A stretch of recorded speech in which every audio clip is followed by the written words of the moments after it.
Darkenfold Forest holds many secrets in her deep recesses and dim hollows. This Castles and Crusades tale whispers and wanders amidst the ruins of two abandoned villages, a sullen, silent manor, and an odd gloom that touches the mind and the soul, leaving no one unaffected. Nothing is as it seems in the dogwood, an especially tenebrous, twisted tangle within the heart of the Darkenfold.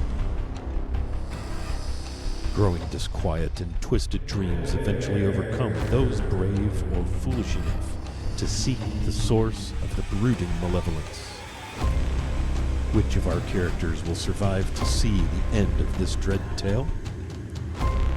This is Blood and Briar, a dark adventure by Grace Carras.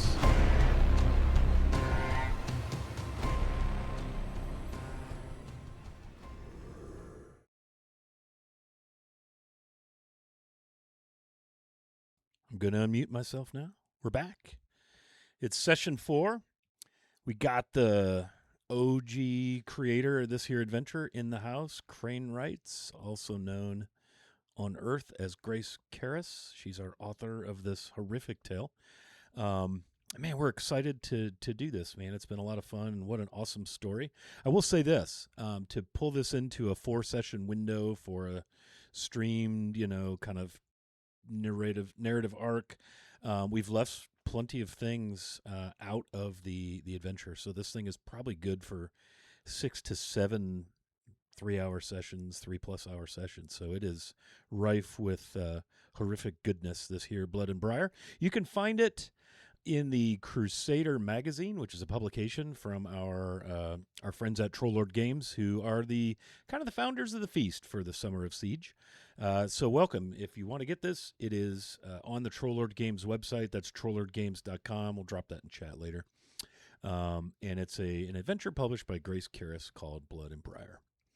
In the previous session, the party made its way finally to a couple of towns that have been abandoned due to this horrible curse of the dogwood. The dogwood being a densely dark, dim, tenebrous area, part of the Darkenfold forest, one of the eldest forests in all of Aihrde.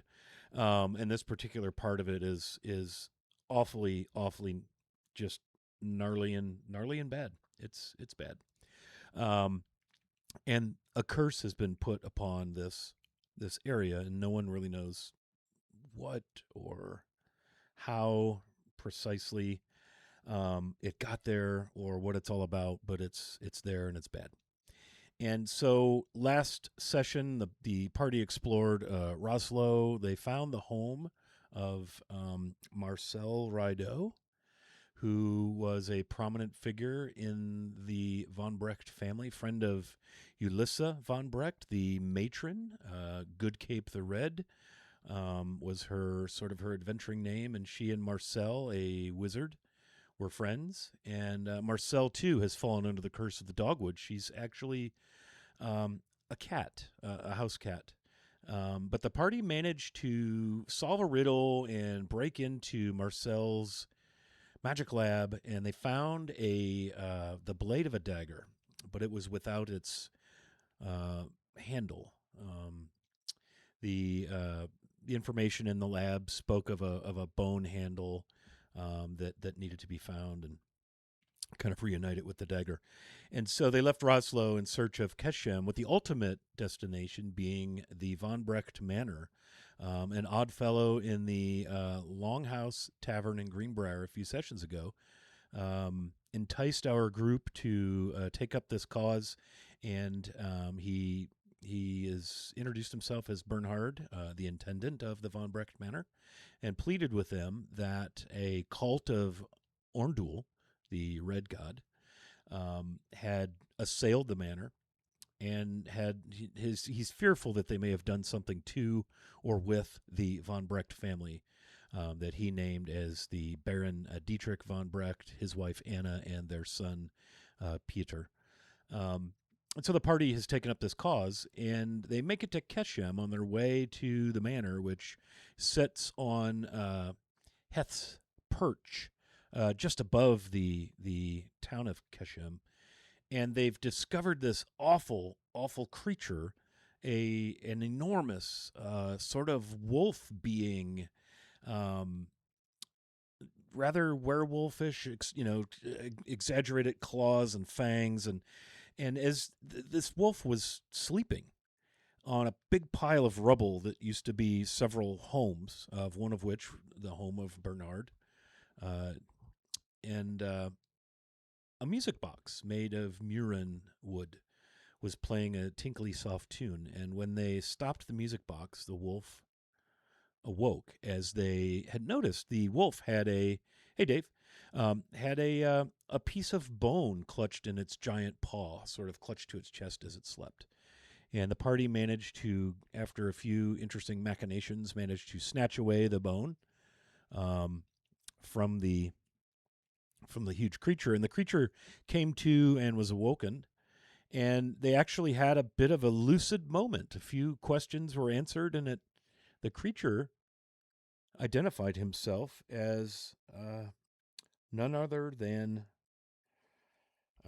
Bernard, the intendant of the Von Brecht Manor. So now we have some confusion. If in fact this is Bernard, he's very clearly under the warpage of the curse of the dogwood, because he's very clearly not human. He's very clearly in deep anguish and pain. And as our scene concluded last week, Bernard begged them to kill him. As you could see in his eyes, the lucidity slipping away and the primal, bestial soul of this aberration taking back over as the curse overwhelmed him. And he bares his fangs and rises up on his two legs, sort of like a bear might do. And that is where we will start today's scene. Before we get into all of that, let's meet our players one last time.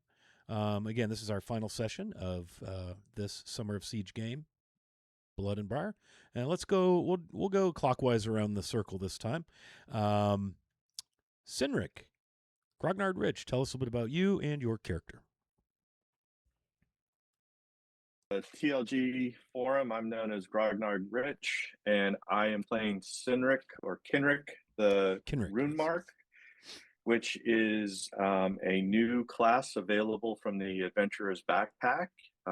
Basically, they are Adventurer's Backpack. I guess it would be fair to say they're magic users, but their specialty is the runes that the Allfather and the ancient dwarves use to create the world, to manipulate the world, and Kenrick is very much obsessed with mastering these runes and gaining power to seek vengeance upon someone who did him wrong many years ago. All right. Sorry I mispronounced your name. Kenrick it is. So let's go continue around to Bellum. Hey, everybody. I'm Keith. I go by Blaze on social medias because my pet wolf named Blaze. I am playing Bellum, who is a divine knight, yet another new class from the Adventurer's Backpack. It says somewhere between a martial class and a cleric with a different type of mana pool where it's using points as opposed to the standard spell slot configuration that normally happens. I thought that was interesting, so I picked it up. Bellum has the look of a Roman legionnaire, but he's a half-orc, and he's followed constantly by his creaky cart with a broken leaf string and his dear friend Dinner, the donkey. Donkey. Donkey. All right. Very good. Dinner the donkey. All right, let's keep going around. Scottish Jeff, what's going on, my man? Drogwin, how you doing? Not too bad. For those who don't know me, I'm Scottish Jeff. You can find me on Discord as Scottish Jeff, or in probably Instagram as Scottish Jeff 78, I think, for the year I started playing role playing games. But yeah, I'm everywhere. You need me, I'm a player. Anyways, I'm playing Drogwin, the human ranger, who pretty much spent his entire life since 3 years old or so in the Darkened Fold down near the Malorian. Um, and yeah, he doesn't want to come back to the dogwood ever again. No, Ever. he doesn't like it. It doesn't smell the same. It's just. It's not an uncommon reaction. Yeah. Hopefully they can fix it. Hopefully he can fix it with like this curse thing. Fix it. I'm sure it's pretty. Yes. I'm sure it's pretty. Beforehand. Yeah. Other than that, yeah, his best and only friend is Annalise, who you'll meet after me. That's about it. All right, awesome. So speaking of Annalise, nice segue there, Jeff. Thank you. Yeah, thank you. Fosco, Annalise, what's going on? You're muted, by the way. You look good, but you sound like hell. I do this for a living, and I don't remember to unmute myself. Same, yeah. I'm Ed, also known as Fosco, playing Annalise, who is an elven primal druid, also a new character from the New Adventures backpack. A little less druid, a little more ranger, maybe it would be the archetype, I'd say. She has been a lifelong resident of the Malorian in the Darkenfold. Her parents were killed in one of the final battles with Unklar's forces, and she has been searching for answers about what really happened to them. Unklar sucks, awful. He's just the worst. Orndul, Unklar, I'll tell you, Steven really put some nasties in this world of Aihrde, for which I'm eternally grateful, because as a castle keeper, options and things. All right, so that's Annalise, and last and certainly nowhere near least, Carl Carnage. What's up, man? Well, hello, everyone. I am Carl. Thanks, Carl. All right, so I knew it. Every time. See what I put up with, Grace? See what I put up with? Hello. Let's start all over again. Hello, I'm Carl. I'm Carnage, and both of the K that are supposed to be spelled. I am starting this session with Jaren Verlassen. Also, a new class from the Adventurers backpack called the Arcane Thief. I say starting this session because who knows who's going to make it through this. I'm kind of like the arcane spellcaster of the group, but it's a little different in that I have a grimoire of spells I have acquired, and I can only cast them from my grimoire. So it's a little different take on it. I thought it was kind of interesting and really good setting for a deep forest adventure. So really good for that. So yeah, lots of a lot of wizards hanging around out here. Yep. I stand by my bad choices as always. So. And people turning in their long bottom leaves. Thank you for doing that to give +2. I know the messaging in Streamlabs says advantage. That's a throwback from our 5e games. But if you do spend 500 of your accumulated long bottom leaves, you can grant a +2 d20 roll to any of the players. And Fosco's got one. Scottish Jeff just got one. Grognard Rich got one. So thank you all for doing that. Yeah, very nice. Very nice. And as such, we are playing Castles and Crusades. The Summer of Siege is sort of a play on words around the idea of the siege engine. That is the mechanic. I'll bring it up real quick here. That kind of drives Castles and Crusades. It's elegant. It's simple. It is incredibly malleable. But basically, characters in Castles and Crusades have 6 attributes, some of which are what we call primary attributes, some of which are what we call secondary attributes. A primary attribute starts basically the challenge for like a D20 attempt to do a thing. Not unlike an attribute check, but much less structured and much less restrictive than D&D. If you're using a primary attribute, so if you're a fighter, strength would be a primary attribute. And let's say you want to break a door down. So you would use strength to do so. So the challenge for that would start at a 12, and then the castle keeper would add a challenge level of maybe 4 because it's a stiff but not thick wooden door. So you'd have to meet or beat a 16 on your siege engine roll, which you would roll a d20. You add your level, you add the modifier for the attribute you're using, and hopefully that gets you over the mark. If you use a non-prime or a secondary attribute, your number starts at 18. So as you can imagine, let's say you're playing a feeble wizard and you're trying to pull a 350-pound half-orc barbarian up out of a mine shaft using a large rope, and your strength is a non-prime, you would start at 18, add your level, and, like any good wizard, strength is a dump stat, so you'd probably have to add a minus modifier to that. So it'd be a lot harder to accomplish what you're trying to do. The thing I love about how Siege Engine works, and you use the same mechanic for saving throws tied to the attribute you're using to make the save, but it's very, very malleable, very, very flexible. And basically, I just like to ask the character when they say, hey, can I do this thing? Well, tell me which attribute of yours you would use to accomplish this. And so it becomes a bit of a insightful, thoughtful, build your own mechanic right on the spot. And it's easy and quick, and we like that. So that's kind of the idea behind Summer of Siege, and Siege Engine being the thing that drives Castles and Crusades. Otherwise, it's a D20 system. You roll a D20 to attack, add your level, your bonus to hit. You roll a d20 to save, which is basically the same as an attribute check. If you're getting zapped with something that requires a wisdom save, you add your level and your wisdom mod, and then you make your save. So the mechanics are super, super simple, straightforward. The combat is streamlined. There's not 72 action economy slices in there. It's basically attack, cast a spell, and if you wish, up to half your movement. If you don't attack or cast a spell, you get all your movement. And then you have just like simple free interaction with basic items.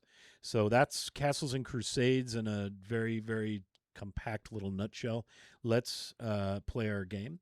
And in case you haven't figured out, I never did really introduce myself. I'm Wily Hobbit, and I'm super stoked that y'all are here. And before we do anything further, we've got some gift certificates, $10 digital coupons, if you will, for the Trollord Games website. And so I'm going to start the giveaway for that. How cool is that? So we're going to give a stack of these. So I'm going to open up our first giveaway. That is going right now. And again, it's $10 off on the Trollord Games online store for, I believe it's for like PDF purchases. So they've got a lot of cool stuff out there. And just a plug, if you're new to Castles and Crusades, you can actually go on their online store and download the 7th printing of the Player's Guide, which is under the OGL, with all of the rules. So you don't even have to spend money to learn how to play Castles and Crusades. And you can actually run the game as a castle keeper, would be the CNC equivalent to a DM.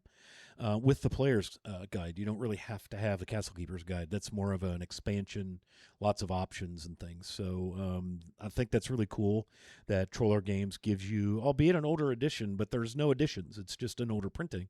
It's still the same rule set, but it gives you a free start on the game. It's like drugs. We try to hook you and get you feeling good, and then you'll spend your money. So check it out. And yeah, it is !TLG giveaway, and we'll run a few of these giveaways throughout the game today. Players are welcome to enter. You can win more than once.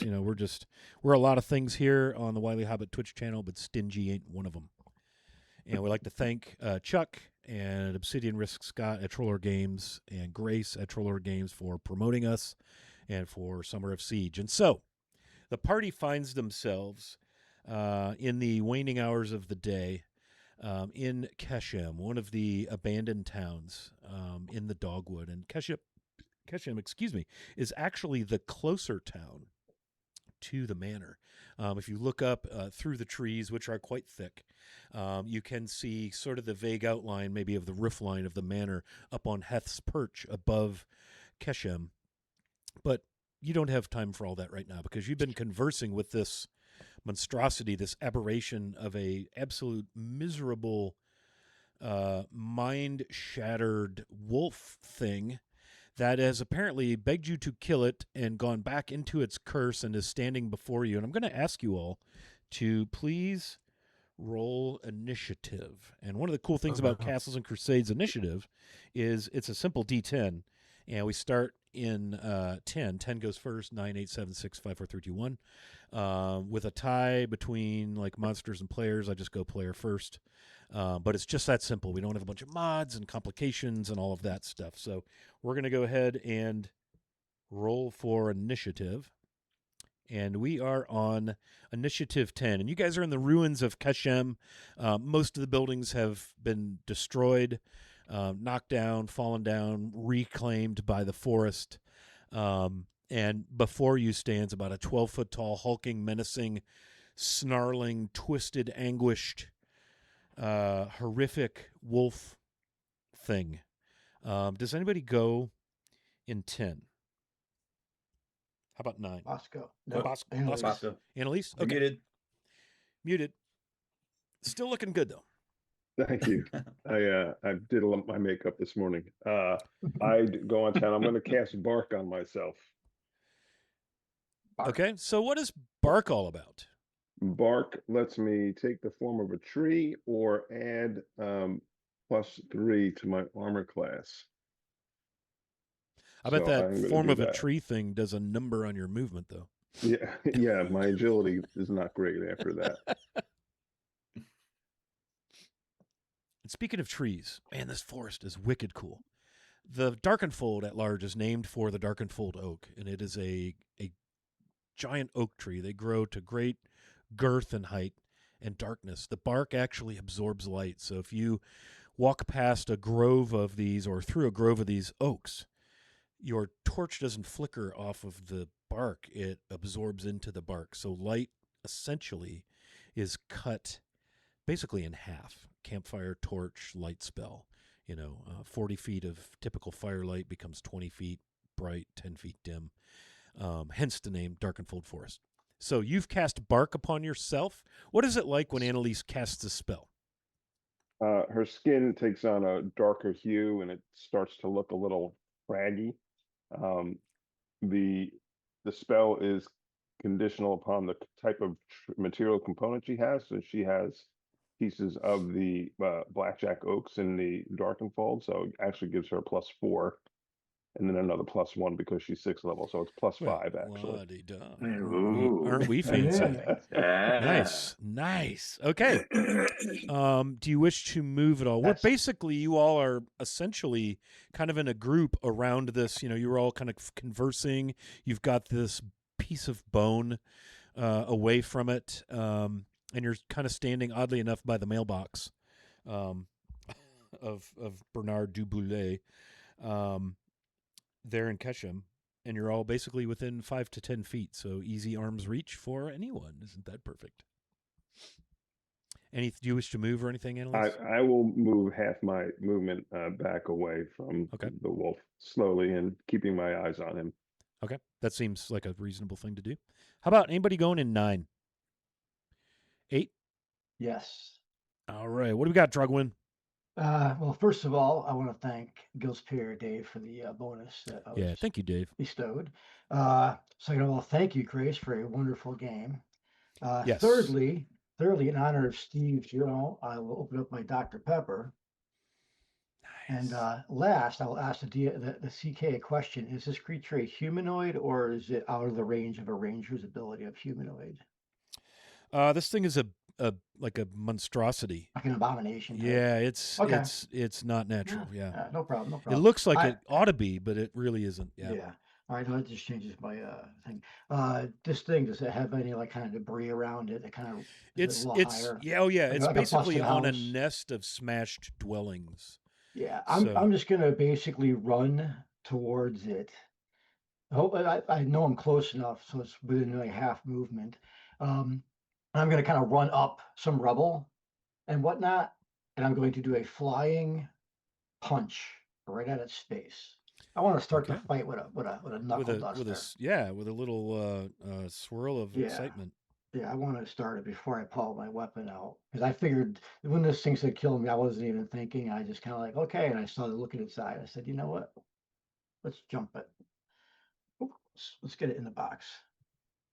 Okay, 13 plus 8 is 20. Was that 25? Something like that. Yeah, that's for sure a hit. Okay.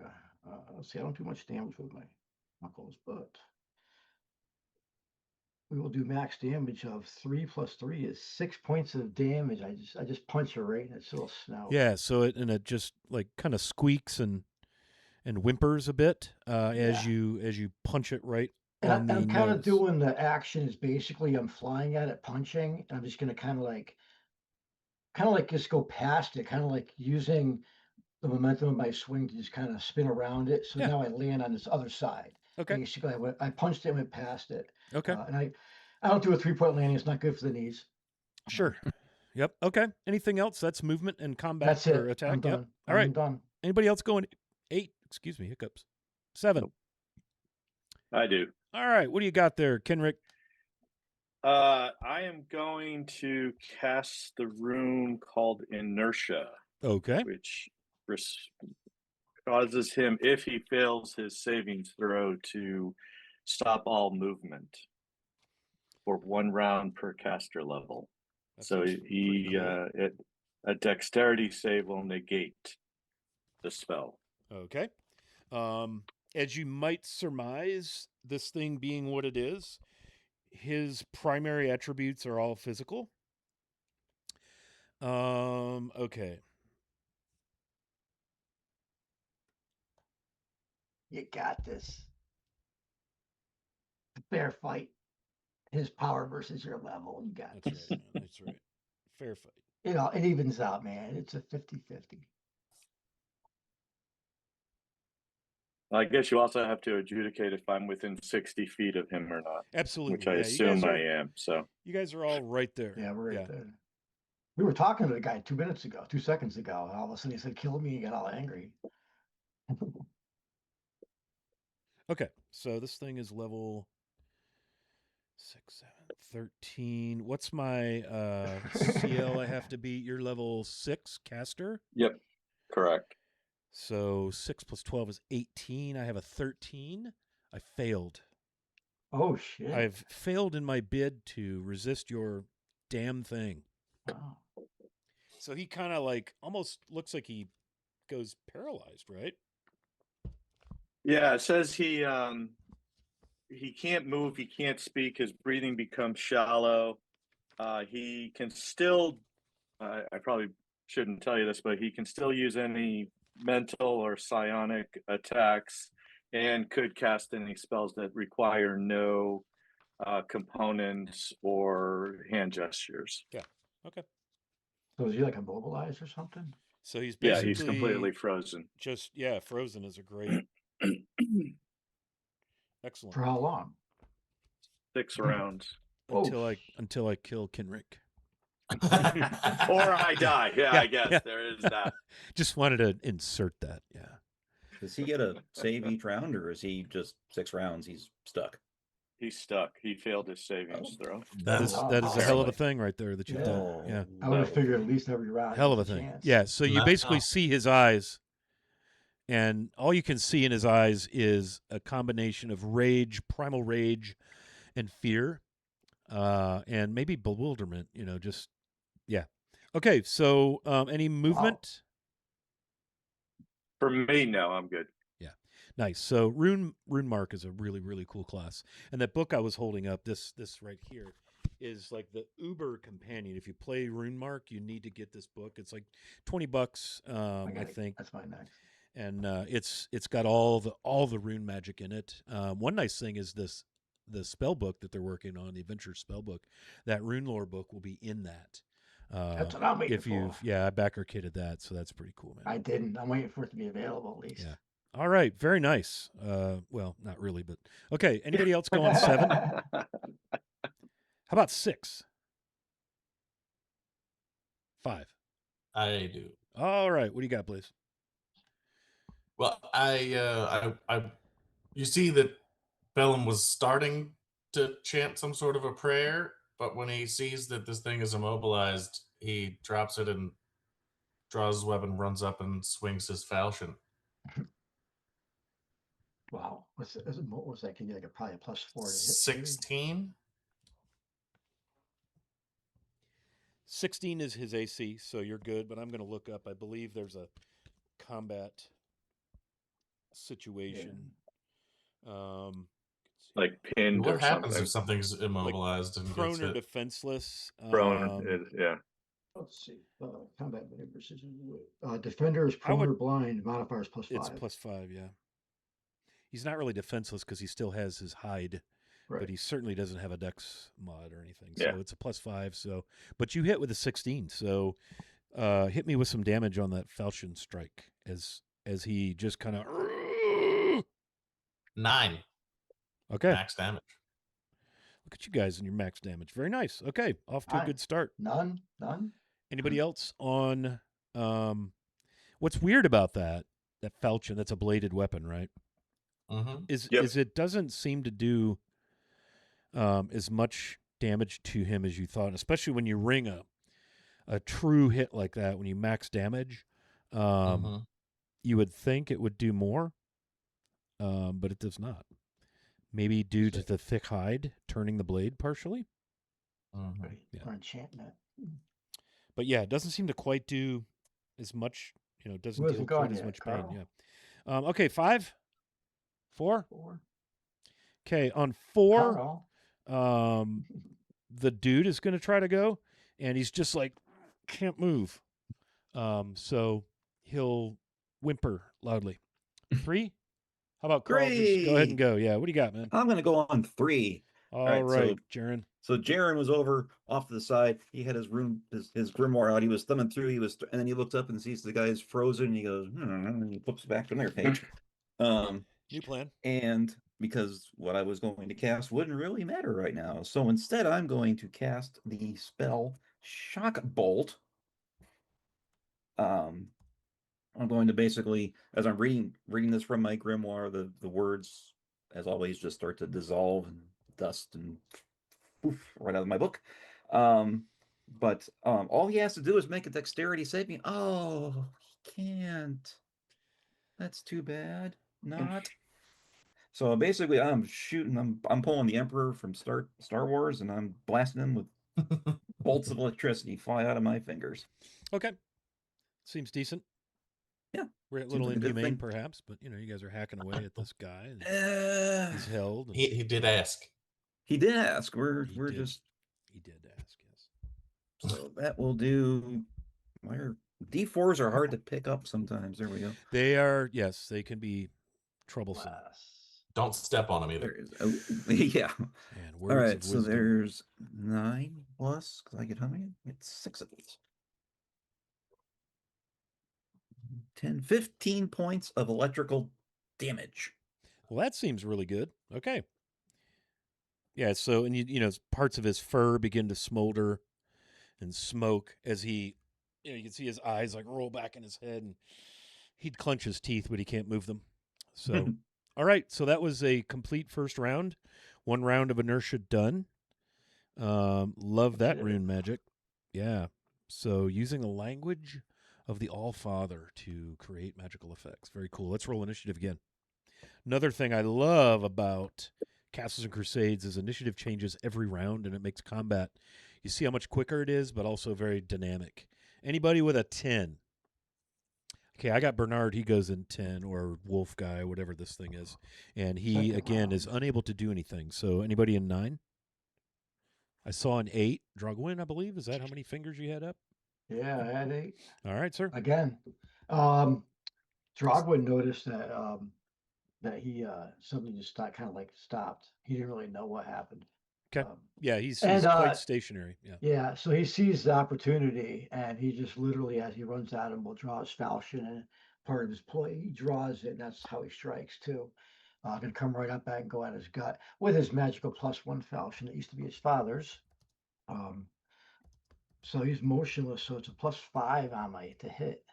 It is, yeah, yep, because he's essentially And that was literally one off of a natural 20. I rolled a 19. So Oh, that's 19 nice. You're plus good, yeah. 5 plus 9. So 19 plus 14.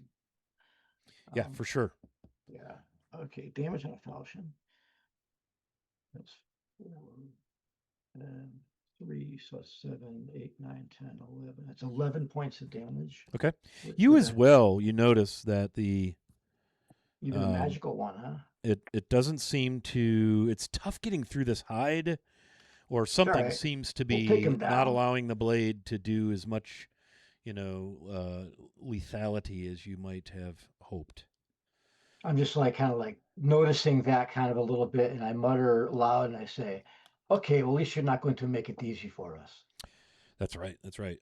7, or did anybody else go in 8? Yeah. No, 7 here. Okay. I'm just gonna attack with my bastard sword. Oh yeah, we're just gonna be pounding on him. Trim my hat here. 15, 16, 17. That is a total. hit. Is that adding the +5 because he's motionless? Oh, I didn't even add that. Yeah, it's gonna be not too hard to not hit him. Yeah. So 7, 9, 8 altogether. Okay. Also, doesn't seem to have quite the bite you'd hoped. I mean, it does absolutely cause a wound, but it doesn't do as much as you would anticipate. Go on 7 also. Okay. Wiley, if I recall correctly, the wolf was holding something when we approached, and somebody was trying to give it. Was it a thread from the cage? It was a piece of bone. It was very white bleached piece of bone. It looked like a handle for a knife. I have it. We have it. We got it before he woke up. Jeff ran up, grabbed it because I was trying to mage hand away from him. Jeff grabbed it, and then when he woke up and started talking, I was still frantically trying to mage hand away from Jeff, and so he finally let go of it. So yeah, he's holding it. Okay. And then he talked to us, and then he said, "Kill me." He did. I am going to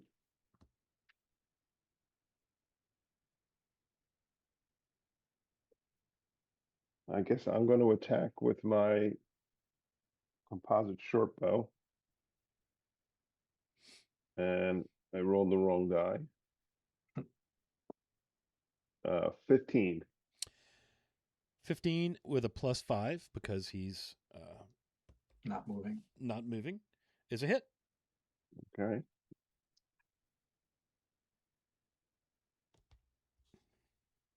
That is 6 points of damage with the pluses. Okay. Yeah. So your arrow embeds in his shoulder. Another howl through gritted teeth as he's unable to defend himself. And that does appear to do the damage you would expect it to. Yeah. Your arrow does. Anyone else on 7? 6, 5, 4. I saw a 2. Do I have a 3? 2. Oh, you are rolling a D10. 2 it is. All right, Bellum, what you got? It is. I have been contemplating exactly what I want to do, but I'm going to stick on the same path, and I'm going to hit him again. Yeah, man. I'll just beat him down. So I would have had a 10, even with the +5, I missed. Okay. Yep. 15 does miss. Yep. So your blade is turned by the thick coat of this immobile wolf creature. Okay, Jaren. Why not let you have a turn? Yeah, why not? Hey, thanks. I guess rolled a 1. I didn't want to steal the spotlight. I was content to wait. So after blasting him and he's just been thinking in the back of his head. Jaren's gonna stop murder hoboing right now for a moment. I'm gonna walk over to that music box that was playing. Sure. I'm gonna examine it. Is there a crank on it or something? I mean, how was it? Because it was playing until it's this beautiful wooden carved music box. The wood is fantastic looking. It is dark and rich, almost has a sheen to it. It's like I know like Annalise probably sees that as like, oh, that's nice, and it does have a little mechanical kind of a apparatus cranky turny thing on the side. Well, sometimes a cranky turny thing just wants to be cranky turny, so I'm gonna try winding the thing back up again. Okay, yeah. So you kind of ratchet, wind it up, and you let the crank go, and it begins to play this tinkly, beautiful, pleasant, like maybe a little dance music. And my freaky half Twilight Elf yellow eyes look over. Seem to be having. I know he's held right now, but he was like right. Sure. Any change in that demeanor? Like none. Is he getting sleepy? Nope, none at all. Oh, okay. None at all. But man, that's a nice looking music box. That is cool looking. The wood really is nice like nothing you've ever seen. Okay. Yeah, Annalise, you're kind of like, man, I like that. As a druid, you're kind of like, that wood is curious. Any words carved into it? No. Writing? Nope. No, it's very plain, but it's beautiful. It's absolutely a piece of art. but it's not ornate or carved or any. It's just very simple and beautiful. When he was laying asleep on top of the rubble, where it was near him, right? Yeah, it was kind of on the ground near the mailbox, well within audio. Okay. Yeah. Okay. All right. But when you turned it off, he began to awaken. But he does not appear to be going back to sleep. He does not. Is there a volume control on the thing? Yeah, there is. Is there volume control? Can I plug it into Maybe he can't amplification? Yeah. Turn it up to 11, buddies. Yes. That's right. Yeah. I wanna rock. All right. Well. Okay. I would consider that to be an action. Yep. Fiddling about with trying to get this thing to work and so forth. So now you have a nice, very creepy in this environment and the darkness and dankness, the closeness of the air. Now you've got this kind of creepy, pleasant music box playing again. That's somewhat disconcerting to those of you who have a sensibility for horror. Let's roll initiative again, guys. Anybody got a 10? 9? Nope. 8? 7? I have a 7. 7. All right. Kenrick, did you raise your hand also? No, I got a 2. Oh, I see. Okay, yeah. Go ahead then, Bellum. I'm going to do a swing. Gonna do a swing. Gonna swing. Gonna do a swing. Yo, forget about it. So this time 16. You got it. That's his AC. I'm gonna whack. Plus Beautiful. 5. Yeah. Lucky me. Not max damage this time, but so 6 damage. Okay. Again, it doesn't seem to have quite the impact. Like maybe you're doing about half of what you think it should be pain-wise, but it's working. But it's like cutting something in half over and over again. You never get to 0, right? Just kind of nibbling away. Somebody put the steak in the freezer. Yeah. How many rounds is he held? This is the third round. This is the third round. Okay. Anything else, Bellum? You moving or just going to stand right there and I'm right keep there. hacking away? Okay. Let's see. That was 7. 6. Yeah, Drogwin. What you got? And Annalise too, or no? Yeah, it's just one of these things where we're hacking away at this creature, despite the fact that it's kind of an abomination. The fact that it does resemble a wolf, like the most respected creature in the forest. I got a little tear in my eye as I'm swinging at it, going, "This is not." Yeah, right. you got some bittersweet, but you could tell just by your time in the forest, Drogwin, you could tell this thing is not right. It's like a rabid, this thing is not right. No, yeah. The cloak I'm wearing was from a wolf that was, not right. Yeah. Yeah, that's without even bonuses. It's a 13 plus 9 plus. Yeah, you're good. 5, You're good. So I'm good. Yeah, you're way good. I should have another D4 here. I got to roll twice. I'm gonna end this giveaway so we can do another one. Keep going. So that's 4 and 8 points this time of mediocre damage to this hard hide. I'm trying to hack at the same spot. How much did you say? Sorry, I can't look away and listen at the same time. I think I Apparently, said 4. 4. Okay. Yeah. Sorry. Yeah. Again, talk about nibbling away. We are really down to the nibbling. Nice. All right. Who's going to be our winner? The D4 give it and D4 take I it also away. go on 6. I have 2 arrows prepped, so the second one will go at -2 to hit. Okay. Oh, Touch of evil. First one is 21, yeah. which I assume hits, and the second one is actually a 22. Yep. Both. Nice. So that's a total of 11, 17 points of damage. Oof. And these are arrows in total, right? Yeah. Yes. Composite both rock, man. That's pretty stout damage. The arrows bury into his chest, and he falls limp, but yet still restrained, as the magics of the language of creation bind him fast in place. Oh, he dead? He appears to be deceased. Yeah, I'm gonna kind of if we're officially out of combat, I would probably reach forward and check to see if there was any kind of pulse going through. Yeah, the pulse weakens and fades entirely. At least that didn't take long. It Okay, usually doesn't there's when monsters someone's too. held fast and can't move. Yeah. Now that it's dead, does whatever was enchanting it, does that change, or is just dies that it remains what it No. was? No, because that rune impacts objects, so it considered that an object. So it's Oh, not no, I just know. living things. Oh no, I just didn't know if whatever was had turned him into this creature, if it Oh. suddenly, now that he's dead, did it do the old werewolf or Mr. Jekyll Hyde thing and you go back to his human form. But I think that his body maybe was what we meant. Maybe that was like animated body, and his mind was put into this thing. I'm not smart enough to know those things, but So everything falls quiet in Keshim. that's that. We've got this handle. Don't we? Where's the blade? About to say we have the blade too, don't we? Mm-hmm. Yeah, we did.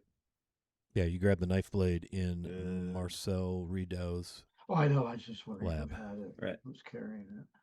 But it doesn't matter. We have it in the group, so. Should we try to put this dagger that's Put it back supposed to be- together again. Yeah. Mm-hmm. Who wants to do that? We'll give it to I think we should give it to the spellcaster that we have. He's the closest magic Yeah. person we have. just in case, I imagine I'm holding the bone handle. All of a sudden, one of you puts the blade in my hand, and then you're Oh, all it's- like backing there you away. go. There you go. Yeah, and they're all backing up. behind Yeah. something. That's a good sign. I think I was holding the blade anyways. I just like with a heartbeat. It's like it's in your face practically. Here you go. Hang on, don't do it yet. Let me back up. Yeah. Let me get over here behind this tree. I asked Jaren to let me see the music box and move away and start to examine it to see if there's anything about it I can tell, whether it's wood from the Darkened Fold or if it's from somewhere else. Okay. Yeah, so Annalise begins to study the music box. We will reconcile that in a moment. Jaren, you have what looks to be a perfectly fitting handle to a knife in your hand, and coincidentally, you also have a knife in your other hand that looks like perhaps this handle could fit this knife blade. Oh, that's too easy. And certainly, there's no risk of anything bad. Of course happening. not. I'm going to. Yeah. Not that he's paranoid, but he is. Jaren will take the blade and stick it into the ground, point down, kind of push it. Easy enough push to it do. so it's sticking up, and then roll for damage. And then, yeah, sure. Okay. And then I will take the handle with one hand. So I'm not holding both pieces. And I'm not making a conduit here. I'm going to take the handle and slide it down and he's not paranoid. Take a deep breath and just swoop, push the handle all the way down onto the blade. Now, you do realize you're standing on the ground that you stuck the blade into, so you are completing the circuit. But I'm actually. wearing rubber-soled shoes. Is that a thing? Meanwhile, in chat, the author's like, just Yeah, pitch I them in the know. woods. Throw them in the woods. You don't need those. Not important. Not important. So we had you, a thing about saving Bernard, and I thought I could figure it out, but I Yeah. didn't. So sorry, yeah, Bernard. yeah. He's evil. So He's sure, real yeah. evil. You slide the handle down over the body of the blade, and after a certain distance, it snaps and stops. And the knife is now embedded in the ground. Are you still holding it? Or did you let go of it? With one hand, I am holding it. With the other hand, I'm doing a quick check. Right. Dead. I will pull the whole complete. Yeah, the only thing you really noticed was the click. It just it was kind of like when the tumblers all align in a lock when you're opening a lock, or disarming a trap. That sense of you're like, absolutely, that thing belongs on this knife. You didn't have to force it. It mated perfectly. And you pull the knife out of the ground, and it is perfectly balanced. It feels good in your hand. It's weighted properly. And now you have a complete, essentially kind of like a hunting knife with a beautiful, again, simply carved bone handle. With the sudden urge to kill your partners. But I will want to kind of look around at the wide circle of my companions and go, what are you guys afraid of? That's right. What are you guys worried about? Come on, wimps. Okay, so Annalise, meanwhile, no interest in the knife. She's over there turning over this music box, and it's still tinkling away. So creepy in this, beneath the shadow of this old manor up in the forest, up on the perch. No echo. So how, Annalise, would you try to derive anything? Like, what attribute do you think you're leaning on? Because I'm going to ask you to make a check here to see if you can discern anything based on your understanding and experience in the Darkened Fold and the lore. Who is the deity that you worship? No deity. I worship the Great Tree. The Great Tree. Very well. Okay. Yep. I am smelling the wood because all wood has a scent. Yeah. It's very earthy with a little bit of iron almost, oddly enough. I'm taking the tip of an arrow to see if I can scratch the wood if it's hard enough to resist being scratched by the tip of an arrow. It is quite hard, actually. So it does take a little bit to indent. And examining the grain of the wood to see if I recognize it from any It's trees. Beautiful. It's been worked and carved and assembled and sanded and polished, and it's this just dark, really rich wood, and it is beautiful. It kind of takes your breath away. Do I recognize it as something I've seen before? What attribute do you think you would, involve in this discernment, if you will, as a druid? I'm going to say wisdom. Wisdom. Because that's the basis upon which I draw my power from the Great Tree. That seems more than reasonable to me. Okay, so give me a D20 roll. Plus level and modifier, that comes out to 24. Okay. So I'm almost picturing you like kind of stroking it and feeling the weight and you've smelled it. Do you taste it? Well, not if I notice it's been polished. I know that I'm not going to, if there's been something put on top of it or if it's natural. Yeah. Okay. So with a 24, it occurs to you, and you are absolutely moved. Your heart stirs as you realize you're holding a musical box fashioned out of murin wood. And I will type that in the chat of the stream. You know that murin trees grow from the blood of Mortius, the goddess who was killed by Orndul Wherever her blood was spilled in Aihrde, a Murin tree grew. It is absolutely sacred to the druids who follow the teachings of Mortius. And it is also highly offensive to those who follow Orndul. So you have in your hands a very sacred item to, even to you to an extent, even though Mortius is not your deity per se. This is a big deal piece of wood here. Very rare, very beautiful, very, very sacred. Does it seem odd to me that it would have come to the possession of what we think to be an evil character and being used for evil purposes? Yeah, think about that a minute, right? Because it was sitting there keeping this monstrosity asleep. Right, but it's interesting because, like, the cult of Vorndul are the ones that supposedly kidnapped the family, and so why would they use something that's offensive to themselves to keep someone? Well, that's what we were told, but we were Yeah. also told by somebody who was mimicking. That was deceiving us to begin with. Right? Yeah. But still, just wondering. Deceiving. I take offense at that. I would never. No, deceptive writing. Yeah, and I'm talking to you, Crane Wrights. I would like to take a moment to break out of character to recognize an old friend of mine. Cubitty is in the chat. Jesse and I played in my very first ever game on a stream together. It was actually a campaign, and it was really fun, and she's really awesome. So it is so cool to see you, Jesse. Thanks for bouncing in, man. Yeah, warm fuzzies. Yay. Where are we supposed to be heading at? And yeah, Grace, I see that little evil smirky face there in chat. So she's, you watch Grace do her thing, and Castle Keep and read Aihrde all poetically and nice, and she got this nice boyfriend, and they're all she's nice. And then you read this adventure, and you're like, how did that come out of this sweet, nice Grace person? Well, we have questions, Grace. We have questions. Maybe we could sort that out later. Bum, bum, bum, bum. Yeah. So everything is not as it seems.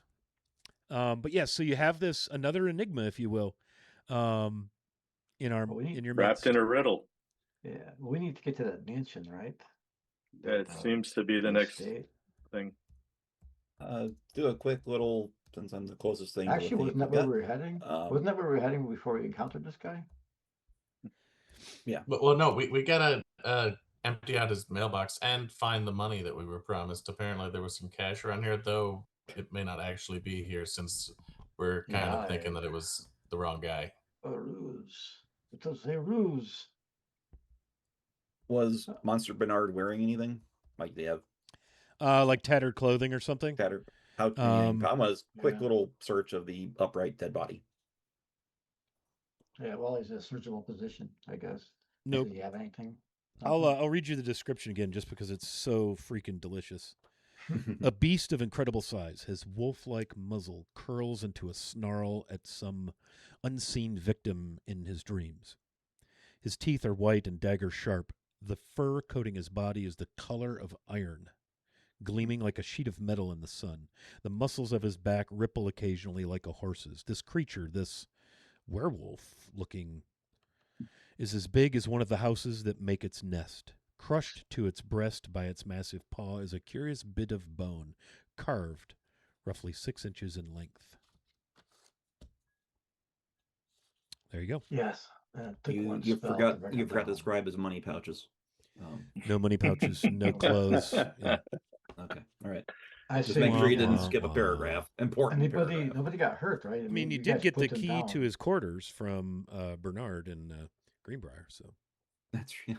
Someone find the smashed door. Let's see if the key actually opens it. I'm just gonna search around now that this thing has been dealt with. The spell will fade and he'll just drop to the ground, but I'm gonna do a little further search of the area for anything that might be interesting. Okay. Amongst whatever ruins there are. What? Probably be I'm not sure for searching, probably my wisdom, I guess, just like knowing where to. Although at the same time, I don't live in houses, but looking for anything large that can be moved easily. Sure. Yeah, go ahead and roll d20. Touch of Evil just gave Carl a +2. Thank you. Thank you for doing that. Very nice. We do have another giveaway going. Did I start it? Oh, no, I didn't start it. Hang on. I'm going to start it, though.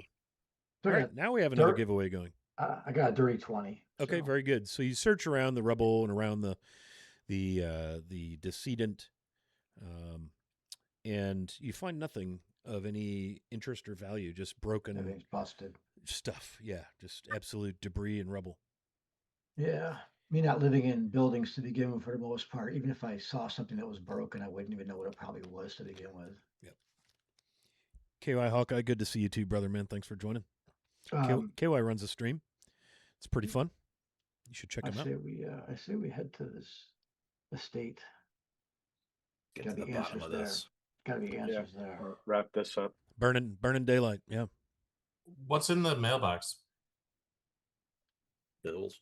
Mails. There's nothing in the mailbox. Okay. Yep. Nothing at all. Oh, it's Sunday. That's right. That's right. No mail service on Sunday. Yeah. What's in the box? So we were actually kind of on our way to. Yeah. We were heading towards. Was it a pathway or something that led to this place? Yeah, there is an absolute pathway, well overgrown. The cart, the squeaky leaf spring cart, and dinner are not going to be able to assail the manor or ascend the pathway. It is too steep. It's sort of partially stairs, partially rock, overgrown. It looks like there used to be maybe wide stone steps at the end of the trail that leads out of Keshem that would take you up to the manor proper. Okay. I think it might be safe to leave him here. It's totally safe. Come on. Between myself and Annalise, with forest. our knowledge of the forest and what we've encountered so far, do we think that it's probably safe? Because right now we have gnarly tree people. So well, I would just think that because safe. this beast has been sleeping here for who knows how long. So a lot of animals and things probably avoid the area, not wanting to disturb this thing. So as long as we think they think it's still dead or still here, I think that at least for the time being, I don't think anything's going to come near here. Is there evidence of animals and stuff around? No, it is. This town is much less like the other town of Roslo. You had all of those animals milling about. Yeah. And you had the cat, Marcel, also overgrown, but it wasn't as destroyed. That was more abandoned. This looks like it's been partially somewhat destroyed and also, of course, abandoned as people began to leave when the curse of the dogwood overtook. I kind of look up the path and I kind of go to look over at dinner and everybody, and I say, I don't think this cart's going to make it, but I think he'll be okay. What do you think? I don't think anything's going to approach a wagon and a tent. I would like to set up and disconnect dinner from the wagon, set up my little that's right. Roman camp tent so that he has some shade and protection from things, and put it right next to the bloody corpse of the terrifying monster so that nobody knows it's just a donkey by himself. They think it's like an adventuring party that just slayed this monster. So we're going to put Donkey inside the tent. Donkey. Put dinner inside the tent. Donkey. And set everything up so it looks like an adventuring party resting after a battle. Nice. Okay. That works. While he's doing that, is that music box still playing? Yes, it is. Yeah, it's very creepy. Annalise, and is there any way to stop that now? It is for sure. It's so out of context. It's creepy as heck. Does it close? Is it like a music box that opens and closes, or is it like a? There are hinges on the back, fine little brass hinges. So it does looks like it has like a mechanical lid. I close the lid. Well, it's been closed the entire time. Oh, and it's still playing. Oh, it is. Yes. But how did we stop it from playing the first time? That woke up the. Oh, it just stopped. It just stopped, as I recall. It stopped on its own. It stopped when he woke up, I think, because we woke him up by pulling the bone. Okay. and he woke up and then it stopped. I think that's what happened. Either way, it's creepy music, but Might be a little hard for us to be sneaky with a creepy soundtrack. leave it with We could leave it with dinner. dinner. Yeah, it'll keep him company. We'll come back. He's just like totally like, turn this fucking thing off. Or he eats it. Or he's stopped the kicked crap it. out of Yeah, it. he's kicked it or stepped on it. So you guys gonna make your way up to the manor? I take it. Yeah. Yeah.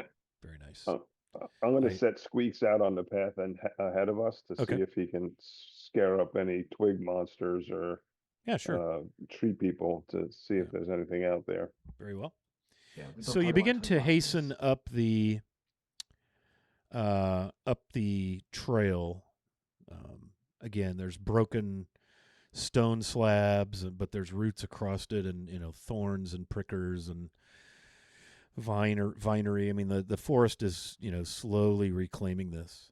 And you make your way up. Do we have a marching order? Who's gonna let's without spending 18 minutes? Let's I think we should determine do the who's gonna go, because it's not a two abreast sort of a situation. I'll be out front with Squeaks out in front of me. Middle. I'll probably follow next, and I'll be using again my falchion like a machete style. And I think even who else had a falchion? I did. Yeah, Okay. yeah, Bellum, So Squeaks, Uh, Drogwin. and then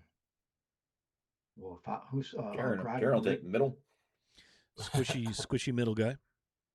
I could take up the back if Yeah, I'll Yeah. go we want after. our casters to be protected. Yeah. Yeah. So it's Squeaks, Annalise, Drogwin. Then me. Yeah, then Jaren Kenrick, and Kenrick, Jaren Blaze. and Bellum. Jaren Okay. and Bellum, yeah.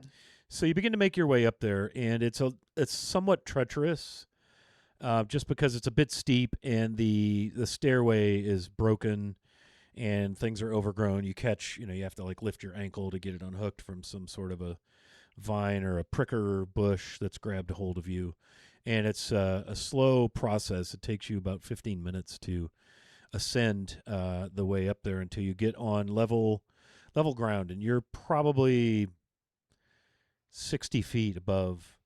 If you get to the top and you turn down through the canopy, you can see the remnants of the once quiet, quaint village of Kashem. So, You come out onto what probably used to be a lawn.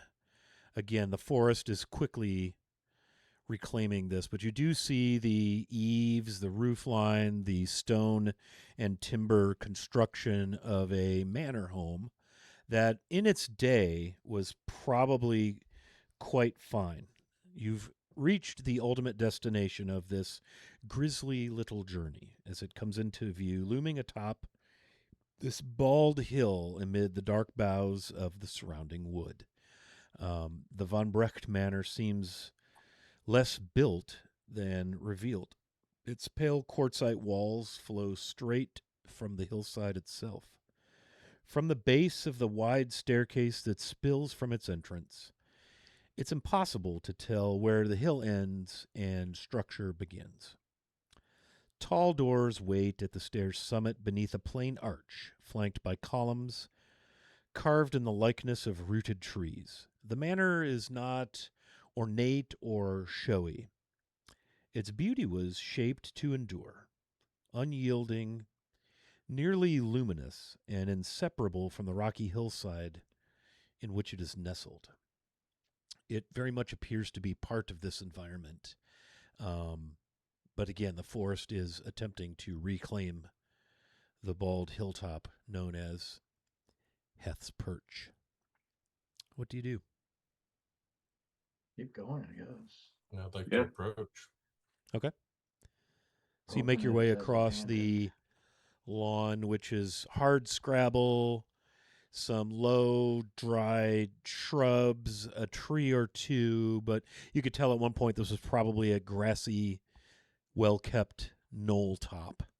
On With that Uh, grassy my knoll, yep. scent ability as a half orc, do I smell that rotten plant smell that I smelled before we were attacked by the You do twig not. creatures? Nope, you do not. which means this entire area is completely safe. Just want to reiterate that That's clearly. what I was assuming. Just so entirely in fact, safe. I tap dance my way up to the front door. Right, whistle a happy tune. Couldn't be more safe if you tried to safer it. In fact, yes. But kind of, maybe you see him like stop. He's kind of doing a sniff, and then kind of like has this kind of like a. Oh. And I'm just kind of like going, yeah, I'm relaxed now. Sure. Yeah. Do you? So now you stand before the Manor von Brecht. The stone stairway encased in timber with quartzite walls invites you to come forth onto the porch and enter through the archway. And it's kind of nice. The arch, there are columns on either side of the archway kind of holding up the porch roof that have been carved in the likeness of trees. That's probably the most artisanal, fancy item about this entryway. Otherwise, it's think, arts and crafts style bungalow, timber and stone. So not overly fancy or ornate. Very functional, very utilitarian, functional, but it has an artisanal quality to it. Doors, Timeless. There are doors. double doors, a front door. And it's a stout wooden door. It's been painted black, although the ravages of time and weather have worn it in places. Some of the paint peels. It is banded with iron and studded in places. Has an iron like a door handle. Before we go in, Wiley, I am going to try to use one of the primal druid skills called area dominance. Okay. Which will allow me to make a wisdom check against the area's spirit level. It's page 56. Spirit. And grant me additional spells should I beat the challenge level. You can dominate a circle 1 mile in diameter, gaining 1 extra mile per level after the 6, so 1 mile. You make a wisdom check against the spirit level. You get bonus spells, so you could get maybe you could get 4 or 5 bonus spells, like one of each level, 1 through 4. Wow. Okay, roll me a Very D. cool. Roll me a D20. And this is a prime wisdom, right? Yep. Is a 20 with all my pluses. And it's against the spirit level of the area. So right, and I get to you choose the challenge level to create the It's challenge. a pretty badass ability because you can go back. Yeah, so what does it look like as you try to establish this dominance over the nature, the spirit? I got a +2. Thank you very much, Touch of Evil. And Fosco, you scored a... Yeah, I'm using my +2 also. Okay. So that puts me at 22. I've got one that I'm going to save for a perfect moment. Thank you, Touch of Evil. So with the roll of a 20, what is it like again as you what do the others notice, or what are your machinations for this? So she's usually pretty quiet, Annalise, but you see her standing off by herself and she's looking up at the sky and she has her arms out to her side and you hear her say, "By root and branch and leaf and seed, I stand as your guardian and supplicant. Grant me your favor, O great tree." Nice. So you stand, I almost kind of picture you closing your eyes, maybe a gesture of openness to absorb the divine magic of the great tree. And you realize that this area is closed to your ability to dominate it. Oh, the spirit level here, apparently, because you put forth a good prayer, you feel that the great tree has responded, nature has responded to you, and the spirit level of this square mile is far in excess of your ability to dominate it. Oh, in excess. So Well, darn. That can't be. That's Well, But- you But I'm learn sure you something were from able that. to discern something about that. Yeah, assume. we're potentially in trouble. Yeah. And with This that, is fun. we're going to hit pause. Jesse, thanks for that DM advantage. It's a +2 for one of my D20 rolls. Thank you. We're going to take a quick bio break. So let's go. We'll come back bottom of the hour. Actually, we'll come back at 25 after. I apologize. So 6 minutes or so. Quick stretchy stretch. And we will see you here in just a couple moments. Thanks for hanging out with us. And we'll keep giving away stuff. In fact, I'm going to close this giveaway and pick a winner. And the winner is Pick a wiener. Mr. Hasinger. And you know how to get a hold of me. So, yeah, we'll do Congratulations. that. And we'll start another giveaway right when we get back. Thanks for hanging out. See you shortly.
Let's go find this guy that All hired right. us.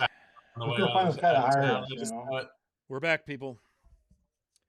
We've bioed, we've broken, we've got a new giveaway open. So Beautiful. Yep, we'll keep those. Well, yeah. Thanks again for the break, everybody. Yeah, Blaze. Oh no, we needed it. My namesake is 17, and he was scratching at the door. So, okay. So Jesse has asked an important question: who has +2s? I know the DM has one. I Who have else one. has got one? I've got it. I got 3. got 3. I got Orange 1. has 3. I Okay, have Bellum's 2. got 1. Annalise has 2. Kenrick, you've got 1, haven't you? I do. And Dragwin. I has got. 1. Yeah. I think I have 1. I don't think I think I used the one I had last time. All right. I tend to use the one I get a chance to. Yep. I was going to Very use it in that fight, but the fight he got immobilized, so I was getting a Yeah, might as well +5. save it I'm for a like, better. save Yeah. it, yeah. That's why I didn't spend any magic. Yeah. When you get a freebie like that, you save that was your a resources. great inertia Good spell. was great. Yeah. I love the runes. The runes are awesome. They've saved our butts a couple of times. Yeah. Yeah, they're great. Love them totally. Stupid runes. This whole time, Wiley's like, "Oh, this thing's level 5. Oh, then we're making that creature level 7. Screw that." 10 hit All points. right. 35 hit points. So you guys are on essentially the front lawn of the At the door of the manor. It at the base of the steps. It appears to be somewhat overgrown. What do you do? I'm going up the steps to that door. Okay.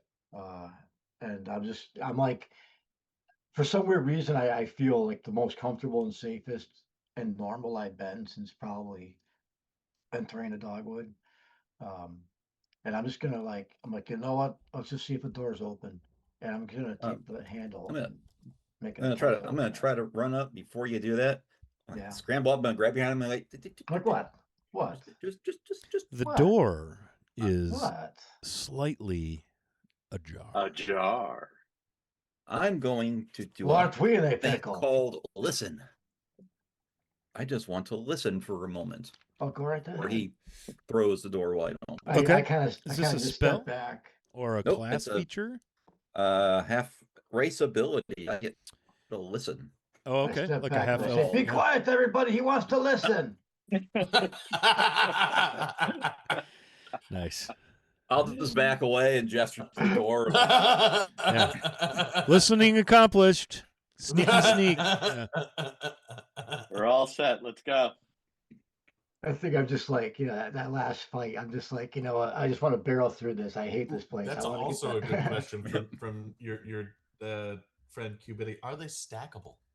One at a time, but you can own more than one. So you could accumulate a few and use them one at a time. That's right. Yeah. I would say I'd happily share mine, but after last time I did that in Shadow Dark, Well- it didn't go well, so I'm keeping them for myself. So if the door is ajar, It is slightly ajar. It's not hanging Yeah. wide open, but it's I'm just going to look back at Not the rest pulled of the to. crew. Anyone that's not right by the door, I was going to say, well, the door is open. So are you still going to listen, Jaron? Well, if he actually Yeah. yelled out quiet, he's listening, so he can Well, listen. no. Then Now, I will now I'm seriously going to just listen. never mind. I'm going to listen for any reaction to my being a little bit loud. Okay. Okay. I will take a wisdom roll to see if I hear anything. Okay. Fair enough. All right, 16 die plus my level is 6, so that's a 22 plus my wisdom is 1, so 23. 23. Yeah, you hear, it sounds like sound. There may be some voice. There may be some kerfuffle. Hard telling what it is, but it does sound like there is. kerfuffle? It's I got not. my ear to where it's open. It's so, not yeah. perfectly silent, Like, well, I but the think sound is coming from inside. it's far in. The calls are coming from upstairs. I'm They're going in the to. house. Before he so subtly opens the door, I will just take a couple of steps over by the hinge part of the door and kind of You flatten bastard. against the The wall. behind part? Okay. Oh. Yeah, he's going to go over there. I'm actually going to go over to the hinges themselves, and I'm going to take some of my weapon oil. I used to keep my weapons clean. I'm going to kind of coat the hinges a bit Okay. with some oil, just in case we open a door and it just goes. They're actually Yes, nicely WD-40. oiled. Are they? Yes, Well, I would sir. inspect them first. I'd be looking to see if they're like the rusted. or They're whatever. nicely oiled. Okay. Because I've got like a tower shield, like a Roman style tower shield. Yeah. I'm gonna walk up and on the side of the door that opens, I'm gonna have my shield kind of like propped and squatted down behind it, so that there's a barrier if anything Okay. attacks, fires at us, does something as the Yeah, door like a opens. where police. it's Yeah, like, you're doing that. Yeah. Very good. Okay, so what are we doing? Anybody going to go in, or are you just going to stand around and be ready? Well, if well, I what, see what him do I see ready- when the door opens? Yeah, I'm gonna push the door open for him. You see that the door opens into a modestly sized foyer. And that's what you see.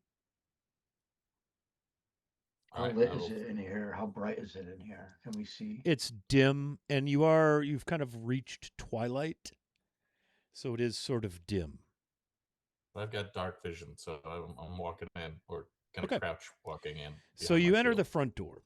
You find yourself in a modestly sized foyer with a domed ceiling, minimal furnishings. 2 hallways extend left and right to other rooms, and a winding staircase sweeps up the back of this chamber, leading up or leading down. There's also a closet near at hand. The door stands open. There are some fine coats made for like different climates or weather. A slim table sits against a wall. A portrait of a very familiar man hangs above it, smiling proudly.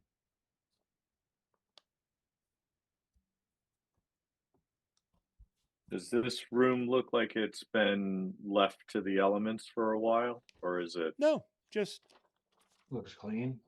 looks yeah, clean, it's no a little dust? dusty, but it doesn't look like the place has been abandoned for Does it eons look or anything. lived in, or does it look like Clean. it's just been? So it doesn't look lived in, but it doesn't look like it's been abandoned either, huh? Yeah. It doesn't. It just Looks kinda like it looks hasn't been kept up for a while. Just it's like a bachelor pad sort of. A little dust, a little disarray, but there's not a lot in this chamber. A table, a couple hallways right and left, a staircase, and a picture. When I'm you gonna say walk- the Dietrich? picture looks familiar, Is it how Dietrich? familiar is it? Are you going to go have a look at the picture? Yeah, I'm gonna Okay. walk past Bellum and just kind Sure. of look right. Is it a picture of Bellum? It is not. Yeah, that's funny. No, that would be Been the creepy. baddie the whole Yeah. time. It's the man in the portrait is actually identical to the man with whom you chatted at the Longhouse Inn. Curious. Claimed to be. So Nerd. why would you put the picture of your? Yeah.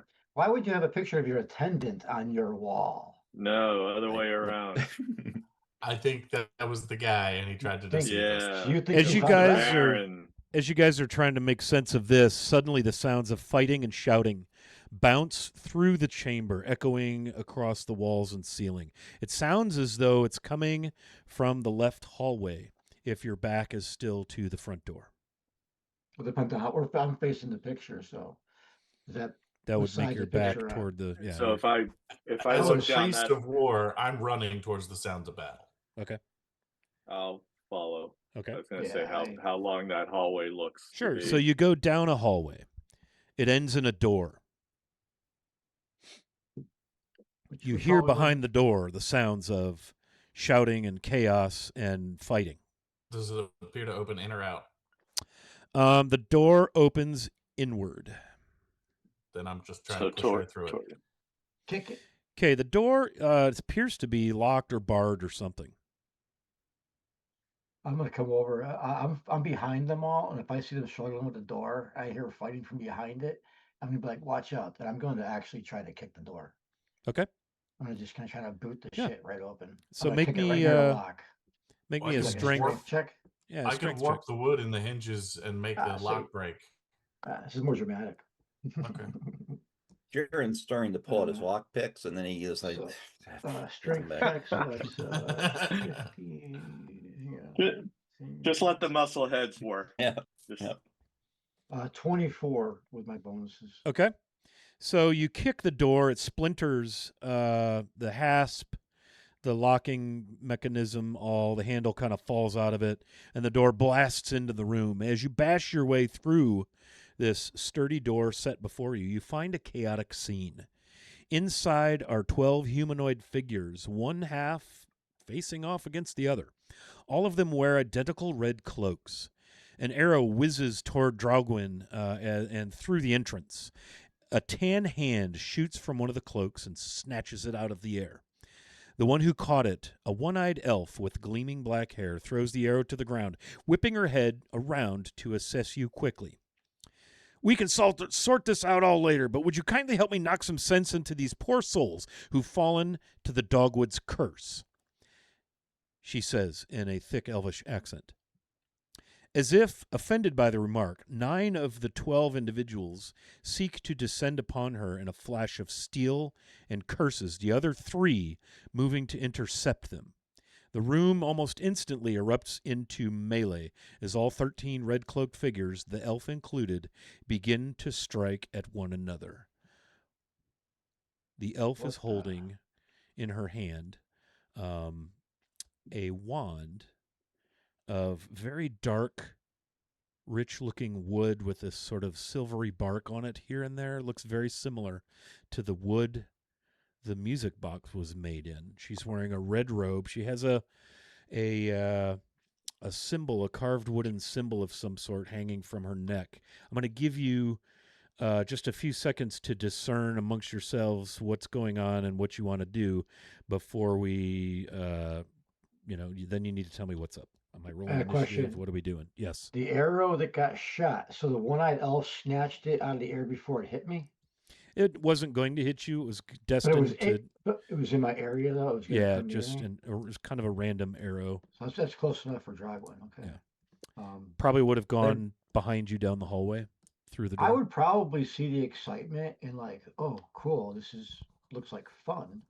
And I would probably run into the room and probably stand next to the one-eyed elf. And whoever she's fighting, I would probably I'd probably be like. So we're siding with the elf holding the wand.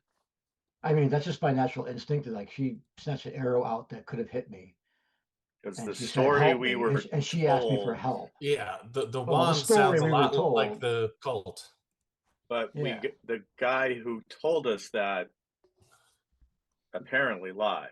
Right. So anything he says, I'm believing the opposite. Yeah, he told us to be careful of this woman, and she just saved my life, probably, or tried to save my life. She didn't have to. She didn't have to. The arrow wasn't aimed at her. She didn't have to pull the arrow. How's about this one? I shout as loud as I can, in the name of the God King Augustus. Any who still have their wits about them and are not fallen to the curse, drop your weapons, or I'll slaughter you all. You're asking the people that just tried to. Yeah, just shout it out to everyone in there. Okay. What else is anyone doing? I'm going to try to cast a web over the entire mass of them, if I can. A web? 20 by 20 by 10 feet. Okay. Wow. Carl, what were you going to say? Back at Marcel's house, we found a charcoal drawing. It was like 70 years old. Alyssa the Red Cape and one-eyed elf. Right? Ulysses, Does this elf? Does this look similar? No. Similarity? Not at all. Okay. The drawing was of a human female. Yeah. All right. Yeah. So I got a druid who'd like to cast web. I have Bellum bellowing. I have Drogwin gratefully stepping up to maybe defend or fight beside the elf. I have Jaren contemplating, making sense. I have Kinrick doing what? For once. Bosco, who's Annalise going to cast what at? The whole room looks like. She's going to try to cast it on as many of the attacking red cloaks that she can. Of the exclusive of the elf. So what you have is with the elf. Okay. What you have is the elf and 3 red cloaks, and the elf is also cloaked in red, wearing some sort of symbol hanging around a leather thong. And then you have these other 9 dressed identically, attacking the elf and her 3 defenders. Yes, the 9 is the ones. So you want to try to catch some or all of the 9 in a web. Mm-hmm. Kinrick, what are you contemplating casting something? I'm contemplating casting something on. I'm not sure who I'm trying to cast it against. Okay. So the first thing I'm going to reconcile is a response to Bellum's command to drop weapons if you're still sane. They all go like this. The elf turns and looks at you and says, "Are you nuts? They're attacking us." And she turns back and aims her wand at one of the 9. And But the other 9 don't react at all. They're just viciously attacking. Correct. The 3 kind of look back at you like, why would I drop my thing and get attacked? And you see one of the 9 that she aims the wand at seem to wince in pain.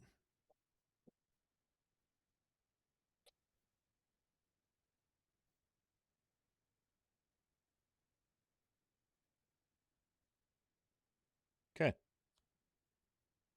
Let's roll initiative. That tells me that at least the ones who reacted are in their right mind. It was what I was trying to discern. Okay. So, very good. So I'm going to roll initiative. Me too. Yeah. I'm going to roll for the non-players. I'm going to roll 2. They're going to roll 2 initiatives, one for the elf and her 3, and one for the 9. And then you all roll your initiatives as well. So nice 10. Rolled a 10.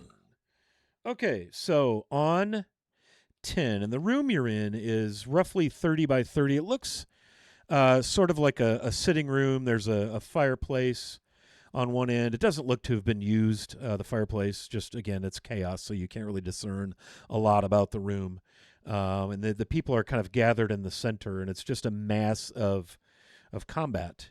You see folks wielding long swords against folks wielding long swords, and then you have this elf with the wand as she kind of stands behind the 3 who are apparently defending her. So who's my 10? I am. Oh, Me 2. and Blaze. Okay. Oh, sure. I'll just leave it to you to decide really Go ahead, quickly Blaze. Okay, so Bellum, what are you going to do? It kind of depends on whether your web thing works. So go ahead. Okay, it's a deck save for anybody in the area of the web. So you said it's about 30 feet wide, so it's going to leave about 5 feet on either side. So I think it's going to catch most of the 9, I would imagine. Okay. Yes. So let me make some deck saves.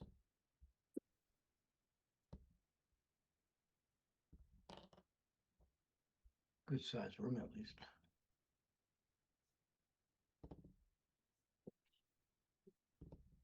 I was worried I was going to get caught in all that shit. Okay. What if it 4 of them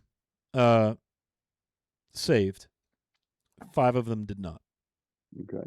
So 5 are webbed. They'll One get of a which is strength check next round to right. break free. One of which is the injured one. Oh, excuse me, I misspoke. There are 9 total red cloaks. 6 are attacking 3 and the elf. Oh. Sorry. Oh. Sorry. 3v6.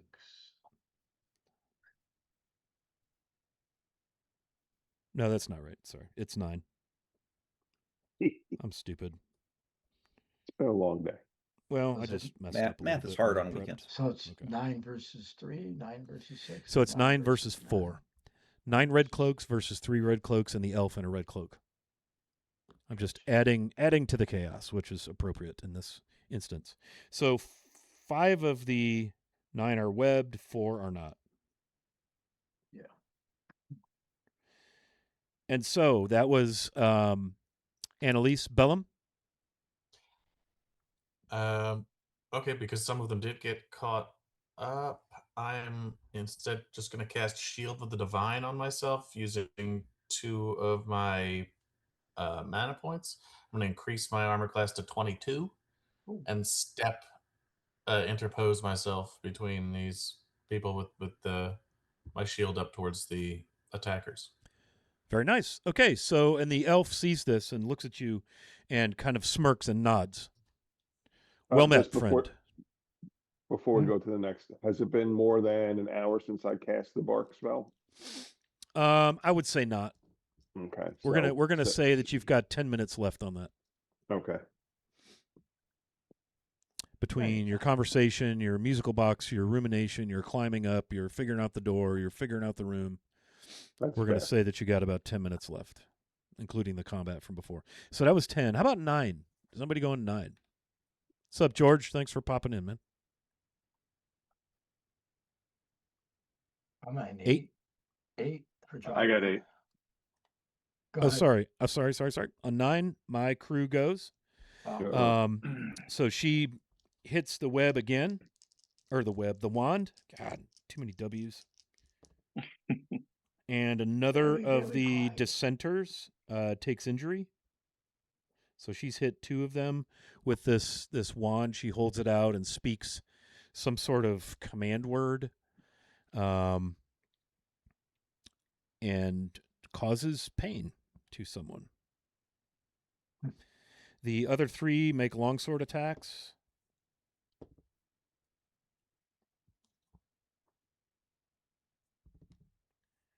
They each hit. They do some damage.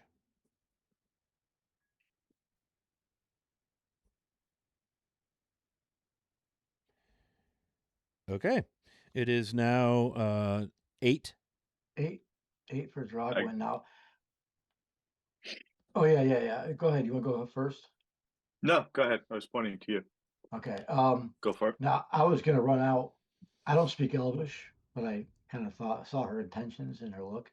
So that's why I was going to run out to her. And if I just kind of run to where she is there anyone that's not in a web that is trying to There are 4 unwebbed, uninjured. There are 5 webbed, 3 of whom have been injured. Right. No, any of them that are right by where, because they all can't stand in the same place. I'm just asking if there's any that are not webbed that are right by the one-eyed elf. Yeah. Oh, yeah. It's just a mass of combat. Right. Yeah. So I'm just gonna sprint right out there to where she is. I'm gonna swing at. Absolutely. Coming out and just swing at the one that's closest. Yeah, you might have to move maybe half your movement. Yeah. Yeah, I'm just making sure that I'm right there. You're fine. I just kind of say I don't speak Elvish as I sit up next to her. That's okay. I speak common. Welcome. Let's see. It's my numbers here. I get +9 plus I rolled a 9. I rolled a total of 18 to hit. Okay, that hits. Okay, Falchion 2d4 plus. That's 2. 4 is 6. 6 plus 4 is 10. 10 points of damage. Okay. Falchion. Yeah, so you open up a wound on this person, and And I'm just like, well, my done Drogwin. I'm very confused right now. And Nita, thank you for coming to our aid. This is insane. The curse has taken over some of these. Okay, let's go to Kenrick. You also go on 8? Okay. So the 9 that are attacking, you said 4 of those have wet or 4 are outside the web and 5 are inside the web. Yep. Okay. All right. He's going to attack with his bow. Okay. I'm going to give you a +2 because of the web. I'm kind of treating them as stunned or cowering. They're not prone. Okay. So per se, fully 14 restrained.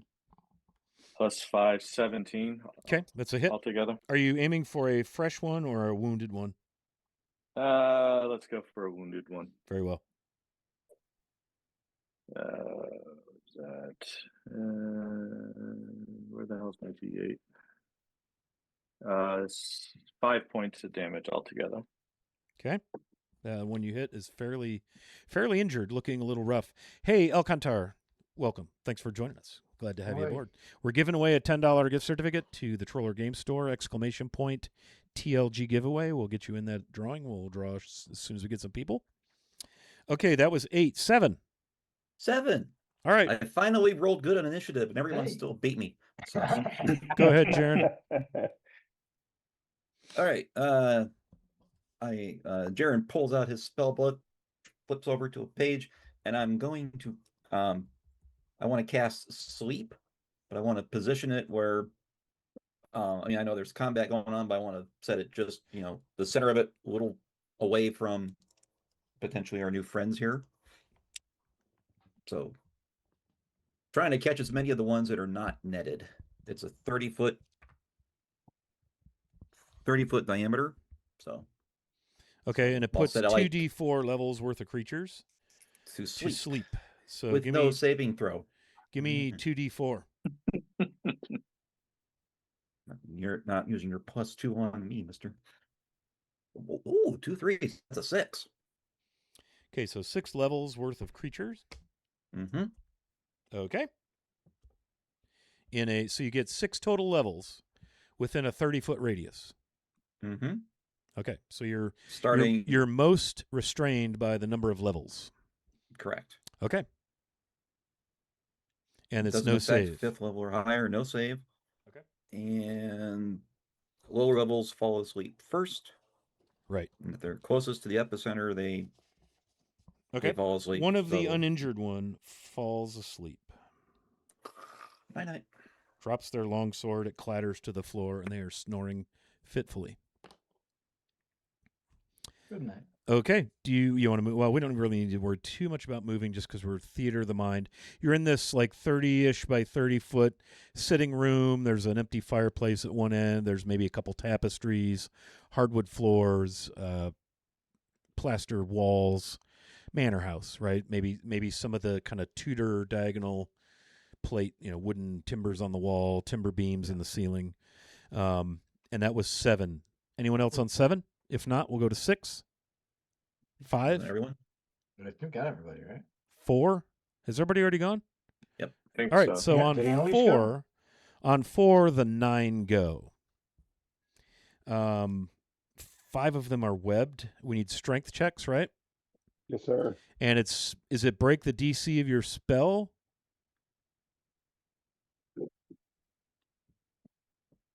While he's looking that up, the 4 unwebbed are going to make attacks on the 4 of their counterparts. So this attack on They're ignoring me. Nita. If I've interposed myself, don't they have to kind of at least? Oh yeah, so bump one's me going to out of the way, attack or- you with a. I forgot about that. Thank you. Fine, One's going boys. to He'll attack you instead. one's going to attack you with a 14. Mm-mm. One attacks Nita with a nope.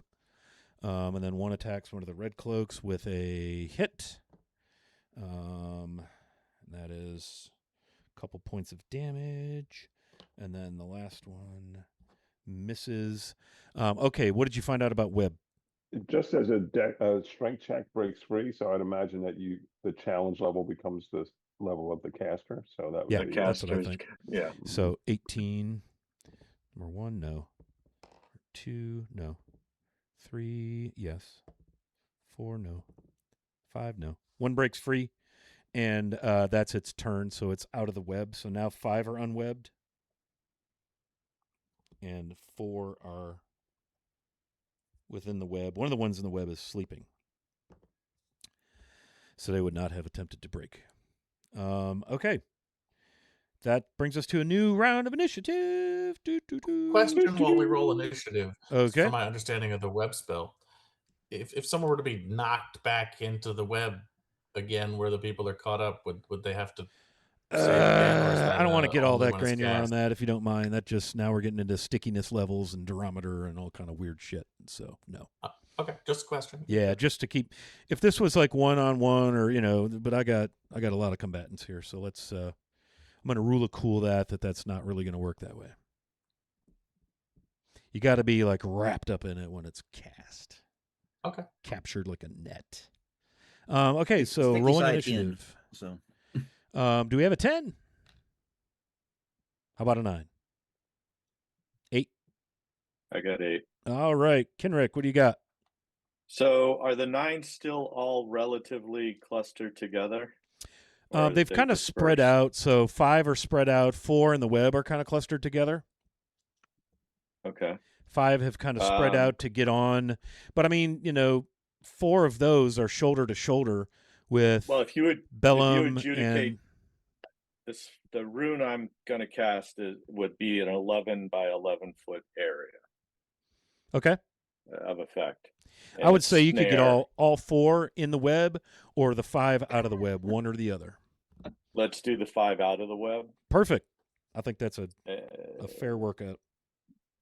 So he draws the rune in the air, and all of a sudden the floor underneath those 5 kind of morphs up and starts grabbing onto their feet, holding them firmly in place. Wow. They also suffer 1d4 hit points plus 1, so it'd be 1d4 plus 6 as their legs and torsos are crushed within the snare. Okay. Is there like a dex save or anything? No, it's a strength saving throw. Hold on. I don't know. I'm trying to read. I think if they pass their strength saving throw, it's only half damage. What's this rune called, man? Snare. It's on page 25. Cool. So, and can anybody else see your runes, or is it just you? That's a great question. Why don't we say that as I'm tracing it in front of me in the air, they kind of see this silvery thread that glows for a bit and then dissipates as I continue on with my drawing.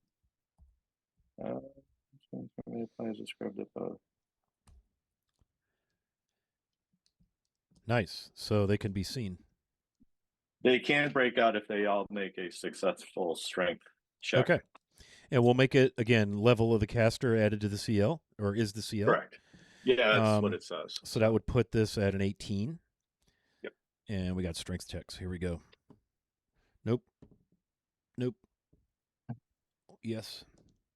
No. And no. Man, single digits. Putting that dice away for a little while. Okay, so one of them is not affected by this. So hit me with some damage.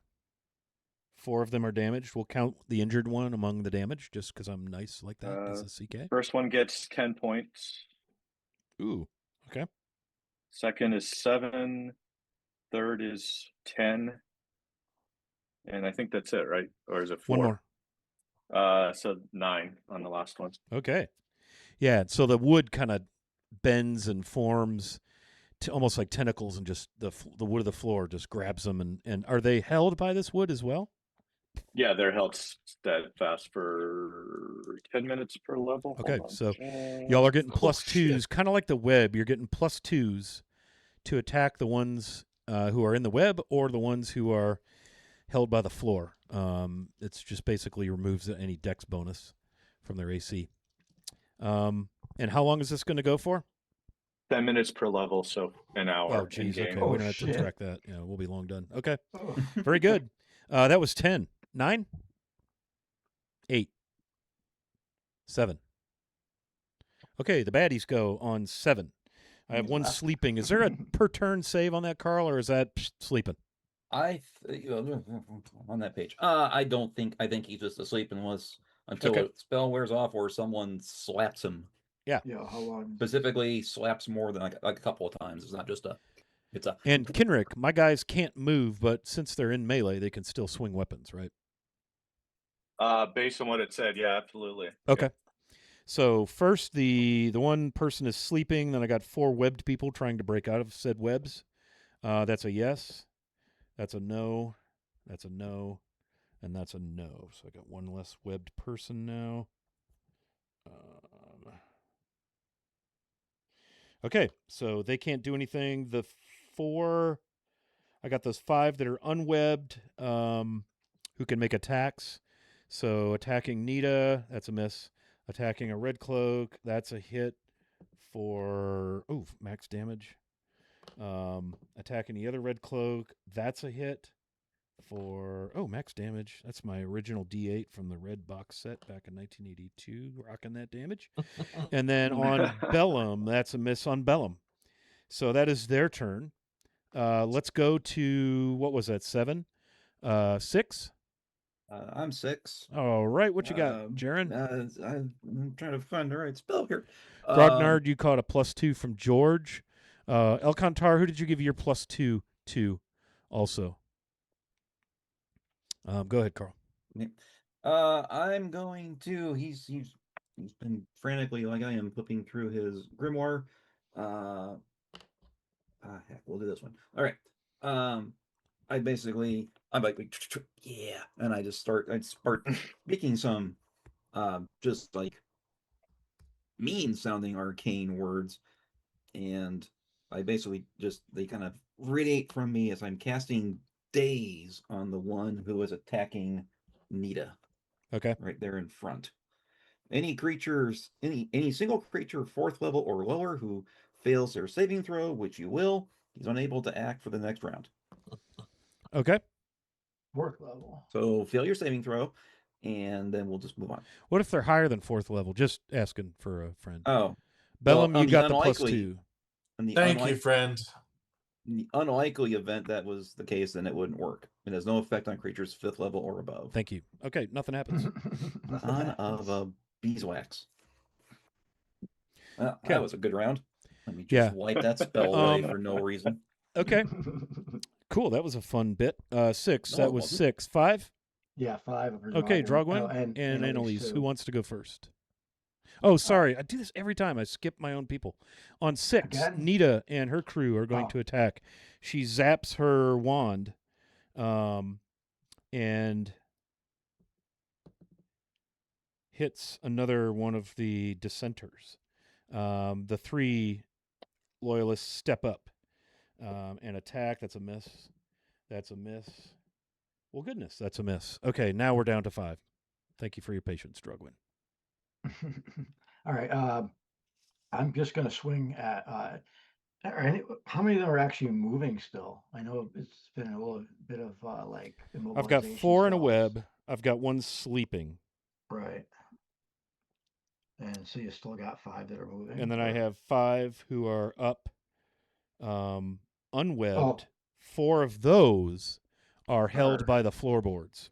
That's right. Okay. Yeah, I'm gonna swing at one of the guys that's being held by the floorboards, like almost body slam him and swing at the same time. But let's see what happens. So swinging my falchion at one of the guys whose legs are trapped. But it could be pretty close. 6 and 9 is 15, right? Is it 15? 16 is the AC. I think wait. So if you have a +2, you may spend it. Oh yeah, you know what? Screw it. I'm using it. Okay. I'm using the one that Dave gave us. There we go. All right, you hit. That's a hit. All right. So that's not good. That's 2. Okay, that's a 4. So 6 again. 6 plus 4 is 10 points of damage. And that was one of the ones that's held by the floorboards? Yeah. I'm going for one of the guys that 10 damage away from me. Yeah. Okay, that one's looking pretty damn rough. Oh, he's gonna get rougher next turn. Okay, fair enough. That was 5. Anybody go on 5? Anybody else? I do. Annalise, that's right. Okay. I'm going to shoot 2 arrows again. Okay. You're going to aim at a floorboard held, a web held, or 2 uninjured unheld?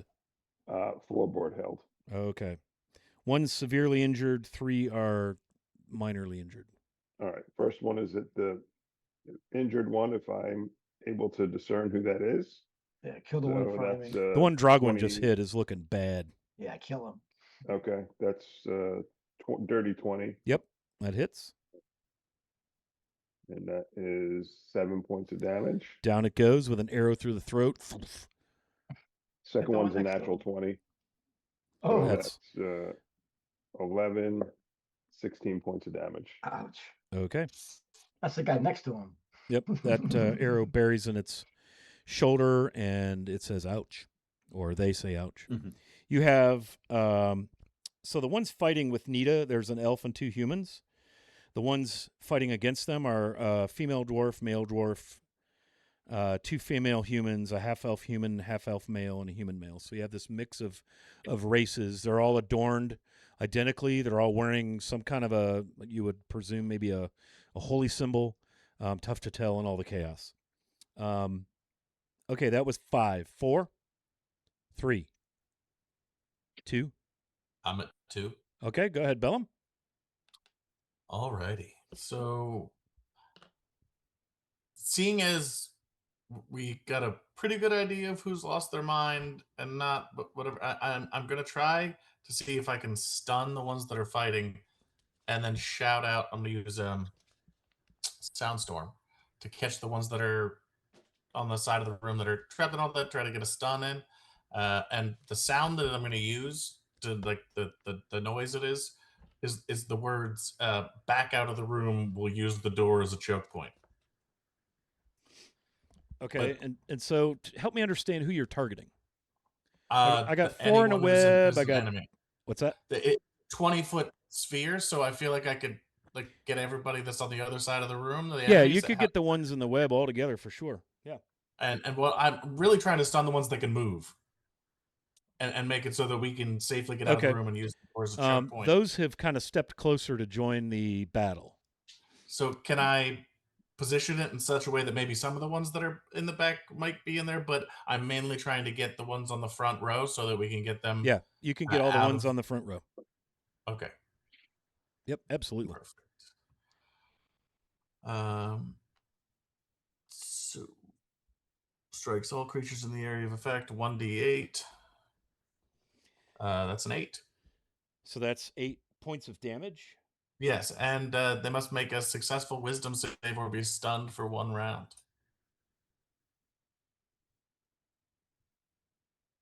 Okay, so I got 6 individuals that you caught with that stun. 4 of them are held by floorboards, 2 of them not. There's 3 in the web, one of which is sleeping, that were not part of your spell effect. And then I've got to make wisdom saves, right? Mm-hmm. And it's going to be 18 plus your level 6. Mm-hmm. 24, I can't get there, so they all fail. But the sound that it was an announcement that we should use the door as a choke point since they can't move and back out and fight the ones who can move. Does anyone respond to the words, or are they all just all kind of surprised by how loud they were? What do your characters do? Well, I mean, because they all hear it too. Well, right? we can't move till it's our turn, so. It's just they're just not in the area where it's painful and stunning to hear it. But everybody could hear that. Oh yeah, it's loud. Yeah. So okay, that was on 2. Nita looks at you and nods, and so do her people. Anybody go on 1? Was that everybody? All right, let's have a new round. Initiative. All right. Anybody going on 10?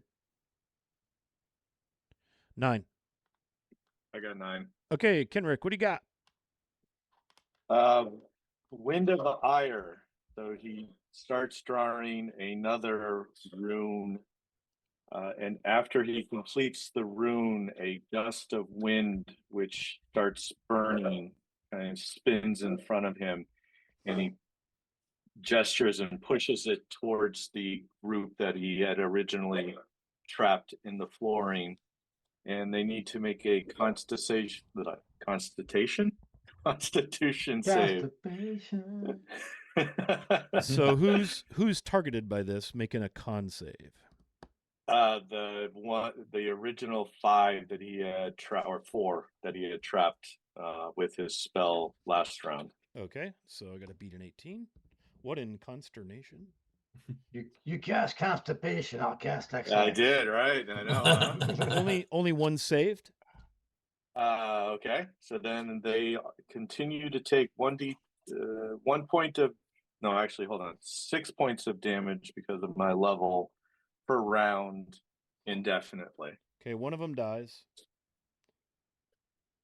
I'm just There's actually only 3 left that were held by the floor because one of them was killed by the arrow. I'm just picturing her legs stuck in the ground. Their body is kind of slumped and their knees are still sticking up. So another one dies. 2 of the held ones are injured, and then 2 unheld are injured. And then we have 3 webbed who are also injured, and one of which is asleep. That's another nice rune thing. All the runes are good. Very man. cool. Yeah, those are powerful, man. Okay. I might be playing that class next time I play CNC. Yeah. Heck yeah.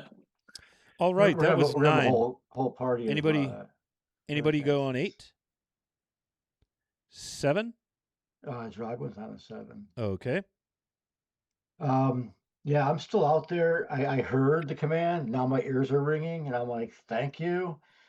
And I will. I'll swing at the one next to the one that just died in front of me because Annalise's great shot. And I almost feel because combat happens so fast that literally I was going to swing at this guy, and he just literally falls over. So my swing continues, and I just stretch it out to the guy next to him. Okay. That's the one that's attacking Nita. Yeah. Okay, very good.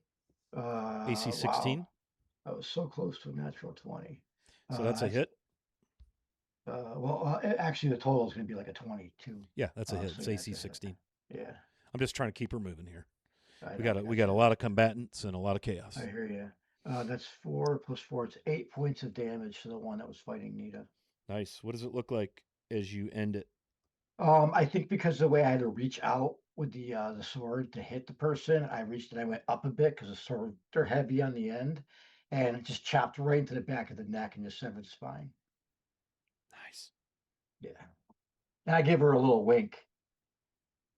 And she's really probably despite the fact that she's missing an eye. If she winks at me, I can't tell if she's winking or blinking. Wow. Maybe both. Why not Very both? good. Very good. Very good. He swears in the story he Okay. tells later on that she winked back. Yes. 7. That was 7. Anybody else on 7? 6? I'm on 6. All right, Bellum. So nobody has actually moved towards the door. Well, it's not been their turn yet. I mean, yeah, mechanically cannot have happened yet. Me and you out Drogwin, there, really. Drogwin did not. Yeah. It's me and you out there, really. Nobody else. I'm is. just They're all playing close, around. I will hit whatever one is not stuck to the floor that is close enough for me to swing at. Yeah, there's 2 that are moving freely still. Both have taken slight injury. 16 plus 5, 21. Yeah, oh yeah, that's AC 16. Okay, so 5 damage from my falchion. Okay. Big slice opens up. Blood issues forth. That will be that. I'm going to move a little bit like towards the door as if I'm protecting anyone who may want to move towards the door. Yeah, you guys are about blocking 15 them from attack. You guys are about 10 feet into the room. Yeah, it's not that far. We'll back So I'm just making sure that I'm positioned in a way to protect anyone who does. I just reduced the odds. We just reduced the odds a little bit. So okay. Yeah. Last chance to get in on this giveaway. Exclamation point TLG giveaway for a $10 discount, digital discount. And I'll close that giveaway and draw a winner. Only a couple people joined, so chances are good. Don't forget about One Eye's turn. That was 6. I'm also on 6. Okay, go ahead. I will use my movement to take up the brave position right behind that per his request. And then I will kind of peek out from behind him. And of the 2 that are unrestrained, the one that looks the least injured, I got my little grimoire out and I'm thumbing through and I'm looking at it, and then I point my finger and this yellow ray just sort of emanates, floats right through the air and strikes him. Yeah. And when you fail your Constitution saving throw, he's going to feel the effects of a pain ray. Pain ray? You kind of cut out right there. Pain ray? Yes. Pain ray. All right. You call him a ray. Con save? Con save. Ouch. You cast ouch. The component. He saved. You stopped. You're a level 6 caster, right? Yeah, I am. Okay, yeah, he saved. Ouch. Ouch. Well, I'm doing nothing except putting people to sleep. That's all I've He been doesn't good for. take half? Or is that like a 0 level spell? That if you fail, it's a level 1. It doesn't know anything about half damage. Okay. Well, he would have taken damage anyway. It would have affected his abilities. So okay. he would have been in too much pain. He would have taken penalties. Okay, I see. So it wasn't really a damage spell. I will mutter something and duck back behind. Fair enough. behind So Bell. that was 6. Any other 6s? congratulations to Mr. Blue. Message me, Mr. Blue. You've won a $10 digital coupon thing, and I'll get that code to you later on after we're done playing. Okay, that was 6. 5. Actually, I think that was 5. This is 5. Anybody on 5? Okay, the dissenters go on 5. I still got 4 webbed, one of whom is sleeping. So 3 of them are going to try to break. Web is such a badass spell. It's really... Did they take their stun no action turn yet? Remember they were that was stunned the from group thunderclap. that is right in front of... That's the group that's going right now. Yeah. But I have to do... I'm doing the web people first, so just 1 second on that. Yeah. Okay, we got another guy unwebbed, finally. Yay. Yep. Okay. Another one. Okay, so he will try to step up.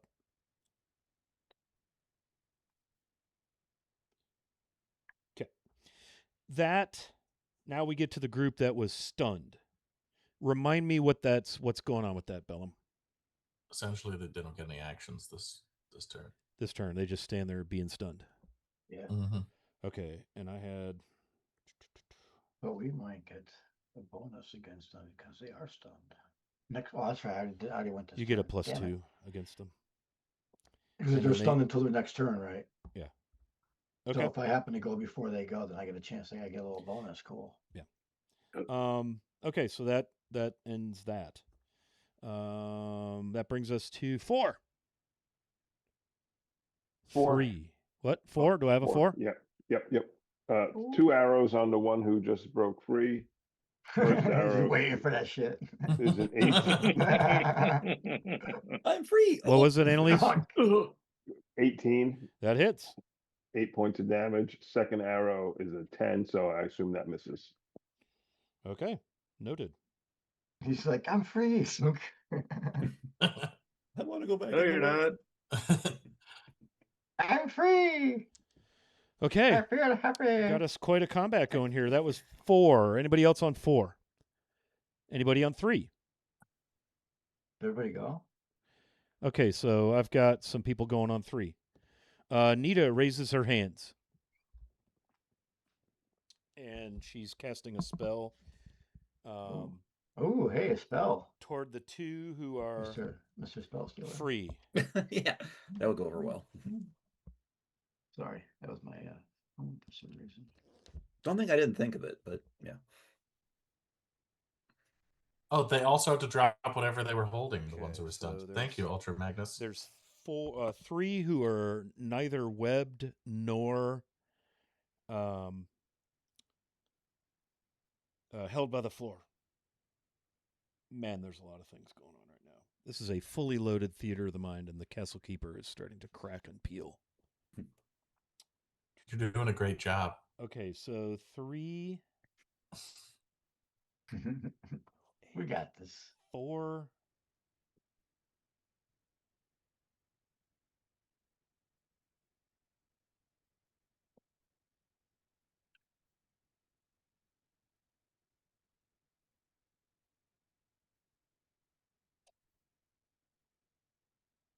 And they have to make charisma saves. That's what I was looking for.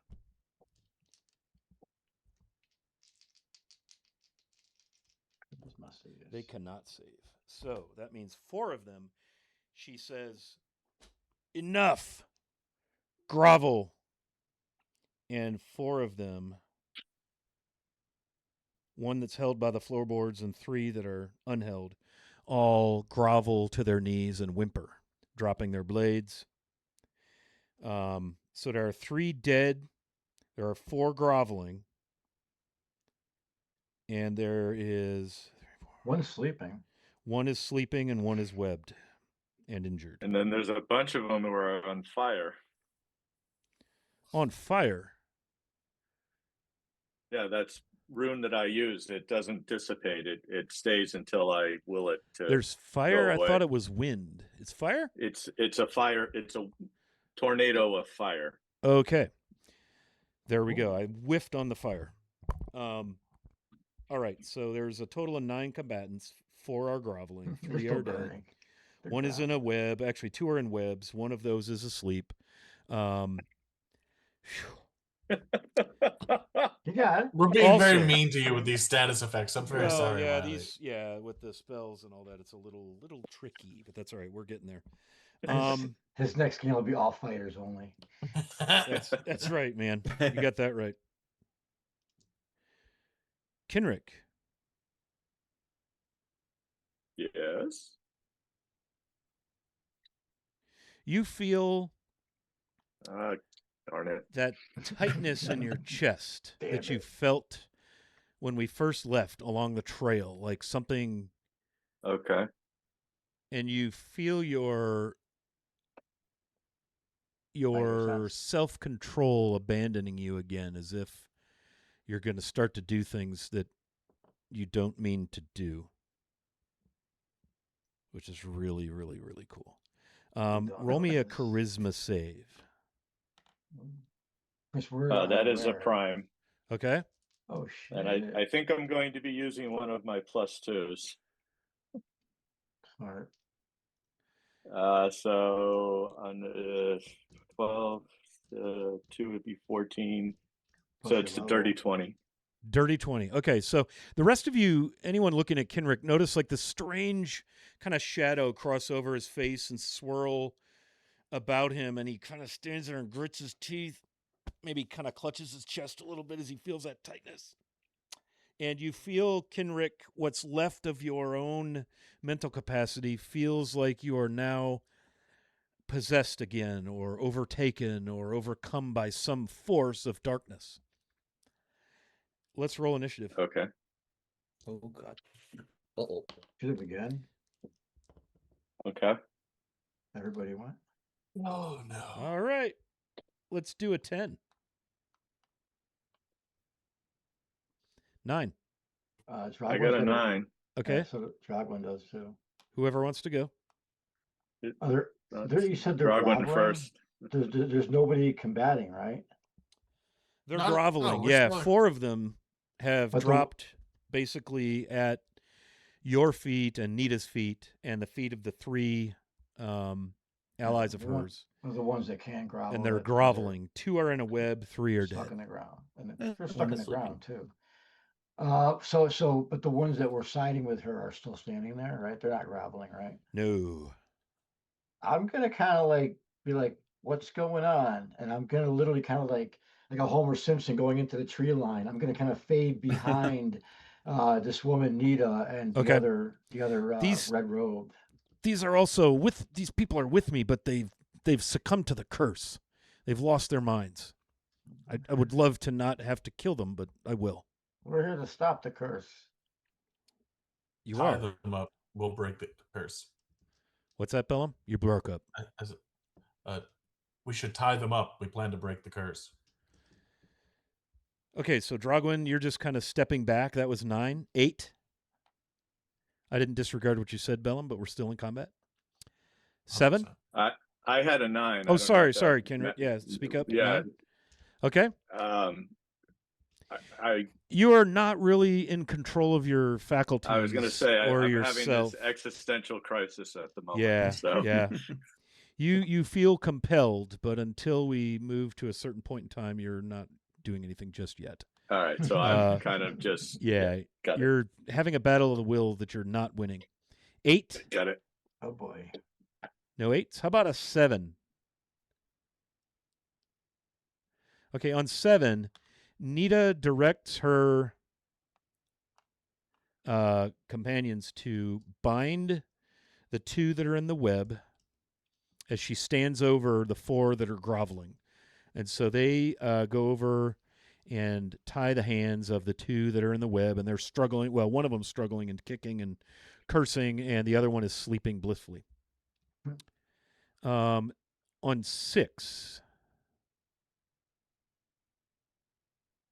6, the 2 are bound, can't do anything. One's sleeping, one's kicking and screaming. The other 4 continue to grovel, and the other 3 continue to lay there dead. I'm a 6. Yeah. I said I'm a 6. Oh, I'm a 6 also. Okay, go ahead. Blaze, you're at least a 7. I mean, Oh, Yeah, thank man. you, sweetheart. Don't be so hard on yourself. But who is still a threat to me that I'm Nobody. looking at right now? Nobody. A threat. 2 are bound, Um, 3 are dead, 4 are groveling. And Nita is standing over the 4 that are groveling, apparently concentrating on their grovelation. So I have amongst Revelations. the things that I purchased in the beginning 2 sets of manacles. Can I just manacle 2 of the ones that are groveling right now? You may certainly attempt to do so. Then my plan is to start trying to restrain any who have obviously given up with manacles, or at least one of them, since I Guess they only have can't one run action. away. Okay, you could do so. They look up at you and they offer their wrists in a grovelly manner. Behind the back, not in front. Okay, so you swing their wrists around? Yeah. I'm not getting clubbed in the back of the head by manacles. That's not happening.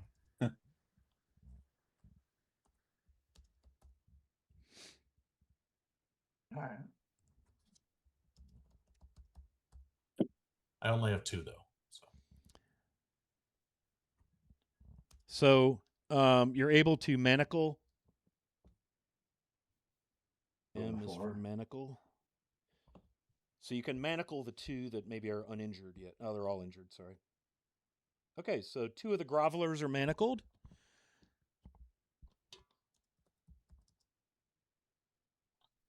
I turn to our new friend and ask, is there somewhere safe to put them while we put an end to this curse? Or This is as safe as any. very well. End of my turn. Okay, that was 6. This is 5. Anybody on a 5? Carnage. What do you? Oh, 4. Carl doesn't play every round. I do. I just like to wait. Apparently. Grognar, Annalise what is a page is 4. that, buddy? the first one I gave you, Second page one. 23. Second one. Oh, the second one Yeah. is. Hold on. Oh, you're being mean. Yes, I am. I love that. Not ominous at all. That's on 24. Okay. So you feel yourself begin to draw a rune in the air. And you realize it's the rune of rending. Oh, fuck. Okay, so they need a strength save, right? I believe. Yep. The rune hovers over by Annalise. Annalise needs to make a strength saving throw. No. The caster level is 6 because Kenrick is casting it under duress, which is really weird, right? So you see Kenrick look at you, and he's like gritting his teeth, almost as if he's trying to resist, and he draws this rune, and it comes to magical crackling energy and comes to you.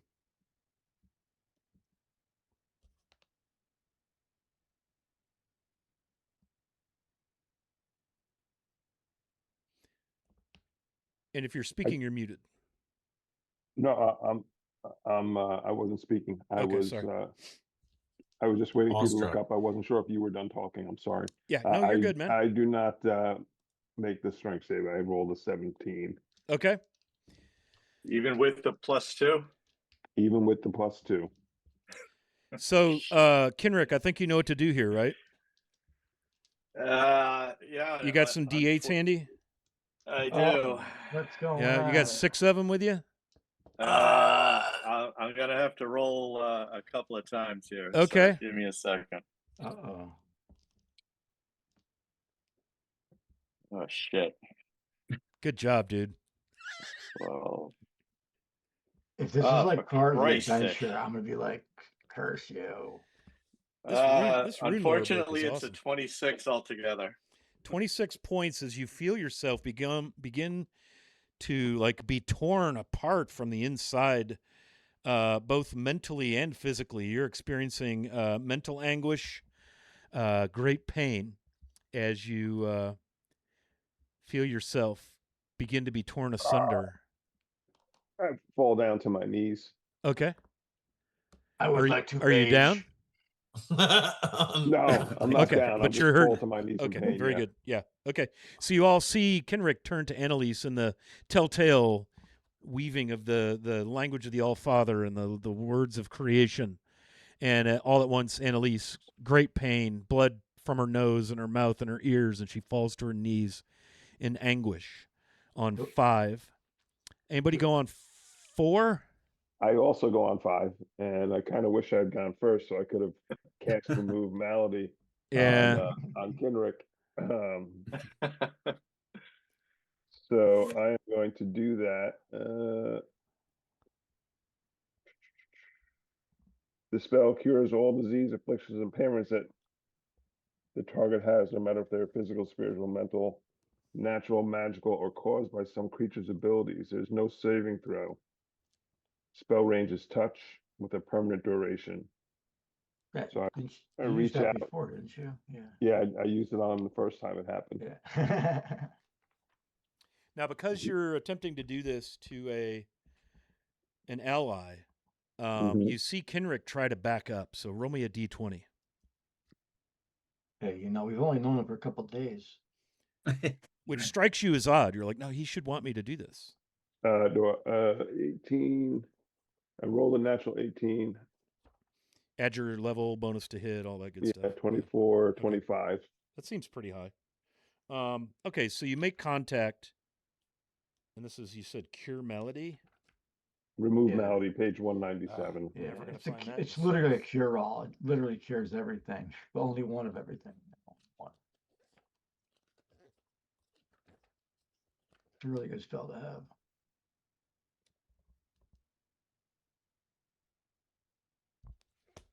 Okay, so you touch Kenrick. Kenrick, you see Annalise. You feel yourself resisting and trying to allow her touch all at the same time, which is troubling. And you still feel the situation that you're in has not changed. It has no effect. Apparently, Okay. Annalise, as you see this, you realize Kenrick is not afflicted or suffering an illness or malady. That was 5. Nice try. That was very cool. 4. Here. 3. Orange. 2. All right, go ahead. I'm like You're our late bloomer. I'm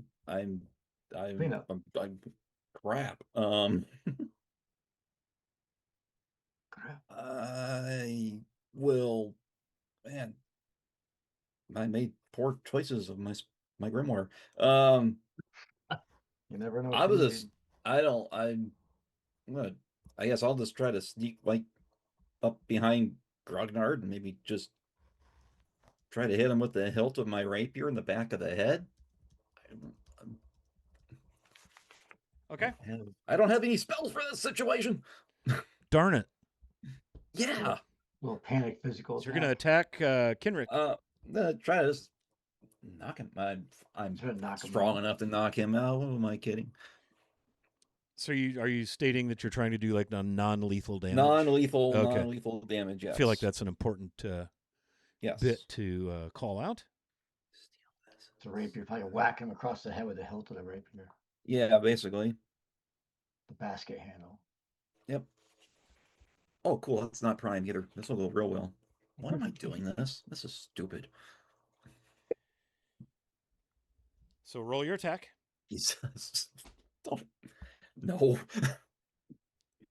Does a 3 hit? Nope. Okay.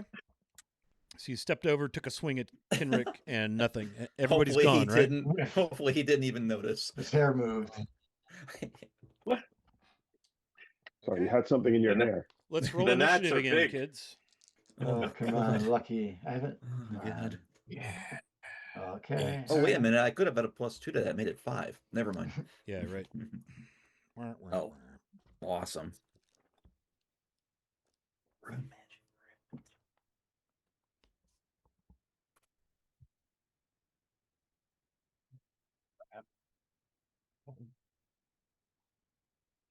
Okay, 10.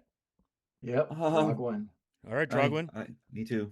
So we got 2 manacled groveling, 2 groveling, and 2 tied up. As soon as I heard Annalise yelling out, crying out, and dropping, Yeah, and you instinct saw took over. Kenrick hit her with a rune. I saw the rune just slowly disappearing in front of him.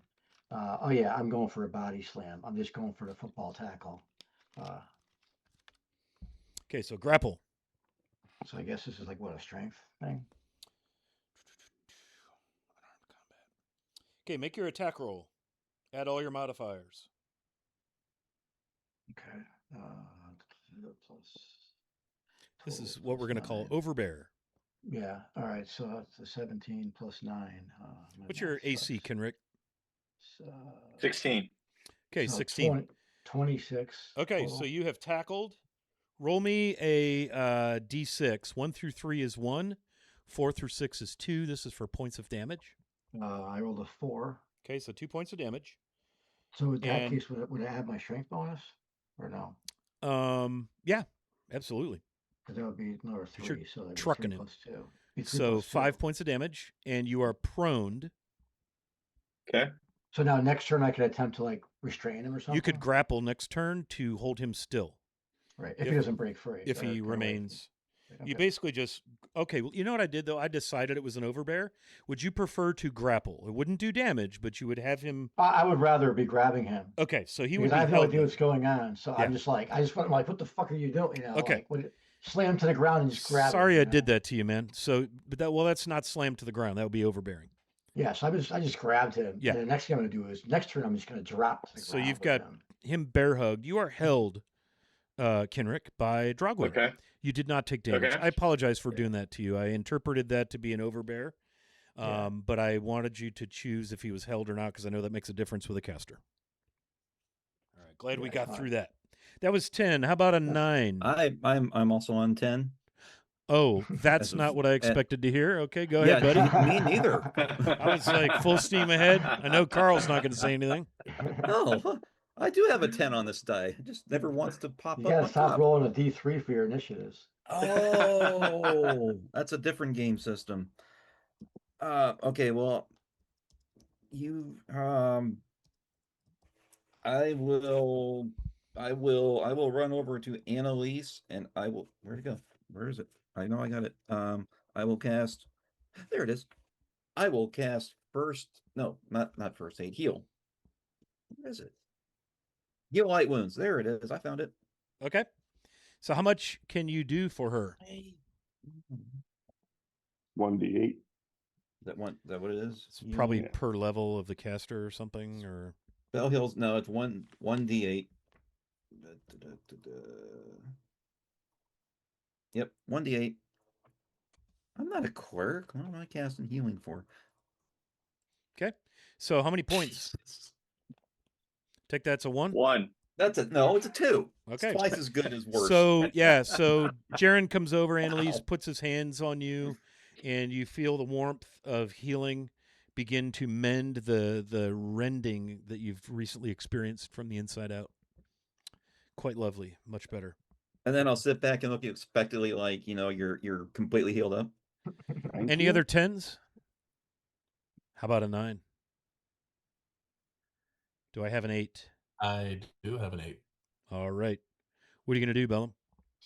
Look up to my restrained and apparently cursed friend and cast Remove Bane, which gets rid of all curses or banes on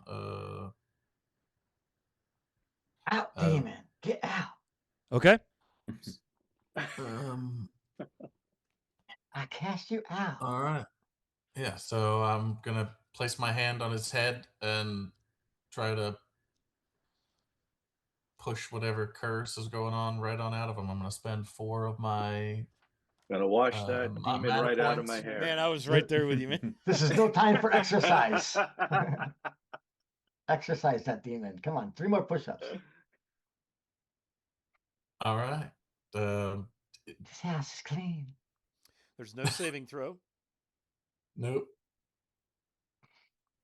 Caster should be at This least is- 2 levels higher than whatever placed the curse. Is that true or no? That is untrue. Ah.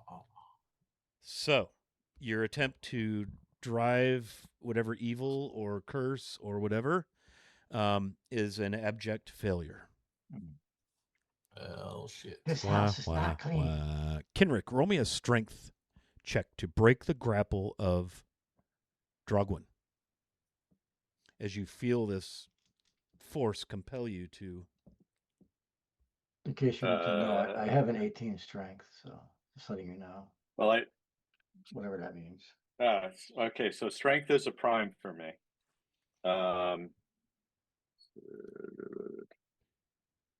You With rolled all a my bonuses, it would be an 8 with all my bonuses. Okay, yeah. So Drogwin, you had rolled like a 26 or something, right, on your grapple thing? On the grapple, yeah, I rolled, yeah. It was a big one. Yeah. Okay. Yeah. So you're held fast. Roll me a charisma saving throw, please. Kenrick. Go to sleep. 18 on the dice plus 6 would be 24. Is that a prime or non-prime? It's a prime for me. You mentally thrust away whatever was. So you guys see Kenrick like grit his teeth and close his eyes and shake his head, and it's like as if a shadow exits his body and goes out the door. Like I kind of feel him not resisting anymore. So I kind of go limp. You okay?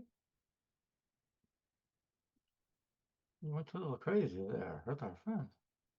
Nita looks at Kenrick. What happened? I explained to her that I felt compelled beyond my control to do the actions that just happened. That, it felt similar to something that I experienced on the road to here, except that time I felt that I was, seeing my greatest desire being admitted into Arnwall, and now it was just a compulsion to, harm my compatriots.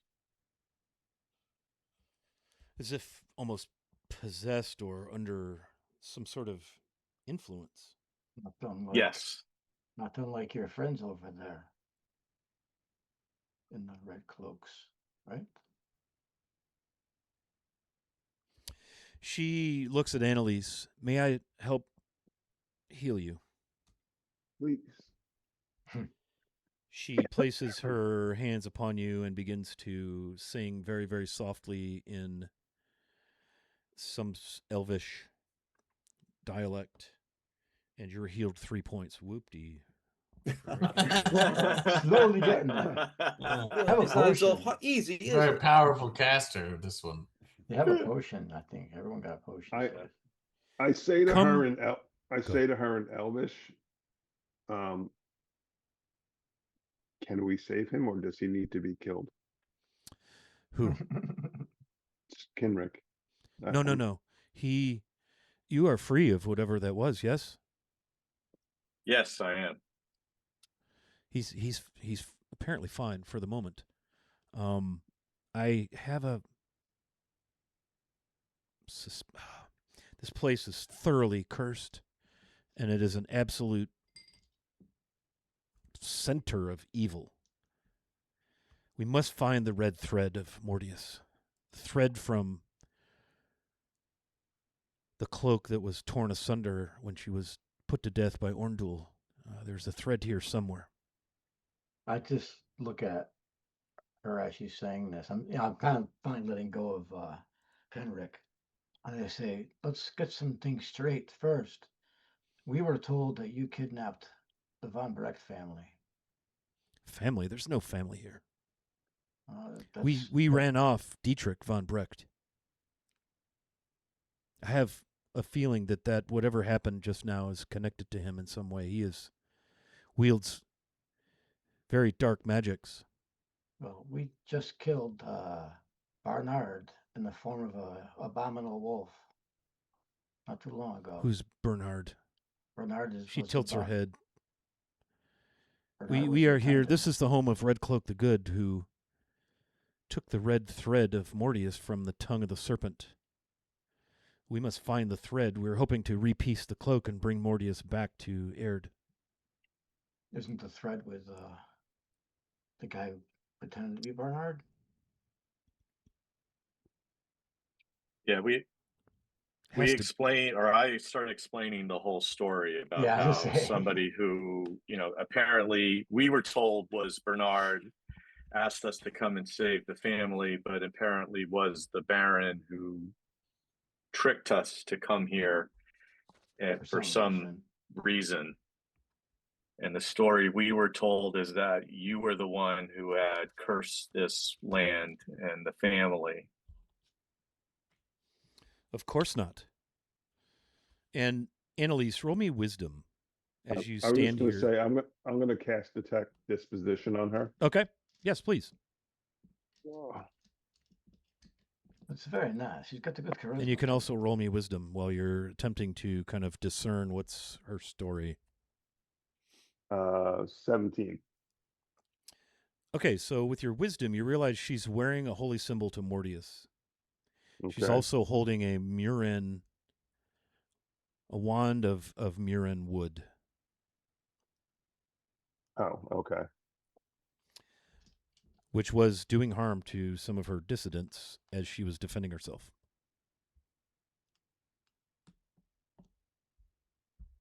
Who's got the music box? Ask if it's hers. Yeah, I do. Bosco, Annalise. I take out the box when I see the wand, assuming that she wouldn't be able to use it if she was evil, and ask her if she's seen it before. You've been to Keshem. That is my music box. I used it to put the beast to sleep. Yes, Did you the beast was encounter the beast? The beast is Bernard. And the beast was, yeah. Who is the Bernard? attendant. He was the attendant to the Vamprex, supposedly. Oh, again, another victim of the curse of the dogwood. That is. But We need to find this thread. Well, he also gave us a dagger, or the handle to a dagger. And I think Carnage, Jaren has that, right? The dagger. Yeah. I'll explain the story of finding the dagger, the story of the dagger and all of that to see if she recognizes all of it, that maybe that's the source of the curse. Perhaps it has something to do with breaking the curse somehow. This thread, we must find this thread. That is our sole purpose for being here. We drove the Baron off. He's mad, evil. So who else is in this building? We haven't been upstairs yet. We should go up there. Everything else down here, there's nothing. A kitchen. So, I'll tie you up. have we managed to subdue all of the ones who lost their minds now? Yeah, they're bound. Including the one who's sleeping? Bound. Yeah. Heading upstairs then. Okay, So yeah, you can go up wait, we broke the door. You can go up the stairs to the back of the yes. hall. Oh gosh, just total brain blank. Yeah. Don't forget we got a giveaway going. We're trying to give away $10 here to the Troller Games website. We got one entry. I'd love to have a couple more, and then we'll run that giveaway. So you guys ascend the spiral staircase. You go upstairs, and it's kind of a potion first. What's that? I'd use my healing potion first. Yes, you may. Get back 7 points. Yep. And how bloodied are you? Do you need significant healing right now? I still have 4 first level spells. I can cast them all if I need to heal myself. So don't waste it now. Well, I've got my potion if you ever need it. Carnage, you just got a +2 from Doc's shoulder. What's up, Doc? Good to see you, brother. I got 3, so I mean, thank you, but I mean, if someone else, if you wish to give it to someone else, or if Doc does, that's fine with me. Yeah, I got 3. I haven't use any of them yet. So. Give it to Wiley. No. Yeah. What's wrong with you? Yeah. So you dash upstairs. There's a doorway on either side of this kind of landing area. Both doors are closed. Go to the left. The left is always lucky. There we go. It's kind of It's yours now, sitting Jeff. room up there. That +2 is yours, Jeff. Oh, thank you. I will use that immediately, probably. So yeah, is that the door to the left? It's closed. Yes. I'm just gonna immediately just jiggle the handle or whatnot and see if it's open.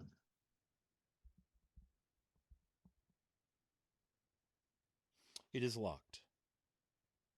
Anybody know how to pick a lock without using my boot? I mean, I could transmute the wood into something different. If I'm that's... looking at our arcane thief. I'm just standing there holding my lock pit set, looking Look, to I know see you if have someone's skills. going to start warping the door into pieces instead. Use your tools. Fine, if you want to play with the tools. And here I was going to use more of my magical resources and make Wiley happy. Yeah, doors are the biggest obstacles. I will attempt to Okay. I will check for traps first. I've played before. Okay. What attribute will you use to check for traps? I believe this would be probably closest to intelligence, as I'm looking for signs of. Roll me a d20. I will, and this is prime. Jesus. Pardon my French. Total of with level and everything else, 11. Yeah, the key hole does not avail you access. Well, you're looking for traps, right? Not picking the lock yet. Well, yeah, there's no traps. Sorry, there's no traps. There's clearly no traps here. I'm certain. You're good to go, Carl. Go. Yeah, for go it. ahead and try to go. unlock it. I'm gonna. Yeah. I will now freely. There's never been a less suspicious door. That's right. And how much damage does a half elf do to a door? Okay, roll d20. This would be a dex. Yep. The total of 24. It just okay. Yeah. So you get your little pins going, and you get that, and the tumblers 6 moving traps go off that I missed, and then all of a sudden that feels like going home. Yeah. Snap. The lock releases. It wasn't locked. It was just stuck, I think. Carl's the lock-picking lawyer in real life. There we go. Okay. Door is unlocked. And then I will turn the handle a little bit, and then I'll look over a drawing, and I will step to the side and push the door open as I'm stepping out of the way. You've opened the door to a bedchamber. There's a window across the way overlooking the forest. Large bay window, beautiful view. However, in front of it, a bed. Upon the bed, sitting on the side of the bed, almost as if waiting for the door to open, you see what looks like a husk of an elderly woman. By husk, I mean, you know when a snake sheds its skin? The part that's shed? That's what this looks like. You don't see bones. You don't see organs. You don't see eyes. Almost looks like crinkly, parchmenty wax paper. 5'6", very straight back. Some strips of skin still kind of flap a little bit here and there. It's almost as if she's slowly been unraveling in here. Top lip seems to have disintegrated some time ago, leaving her bottom jaw and lower lip. Her teeth, some of which are missing, in a haunting grin. No eyes, but a brow that furrows upon your entrance into this room. Wait, did it move, or did it seem to move? It furrows the brow. The head tilts. Nope. He closes the door. I quickly relock it. This is beyond Drogwin's. I just kind of back away from the room, literally back away, because this is totally creeped out Drogwin. Are you here to harm me? me or help me. This voice that sounds more like crunchy, rustling leaves and dried parchment than actual voice. If you're We're part of the here. curse, then yes, we're here to help. As I'm still backing away. I look to cursed, yes. I look to Nita to try to take my lead from her. She looks at you and looks at the husk and looks at you again and shrugs and kind of grimaces. Who are you? She asks. I am Ulissa.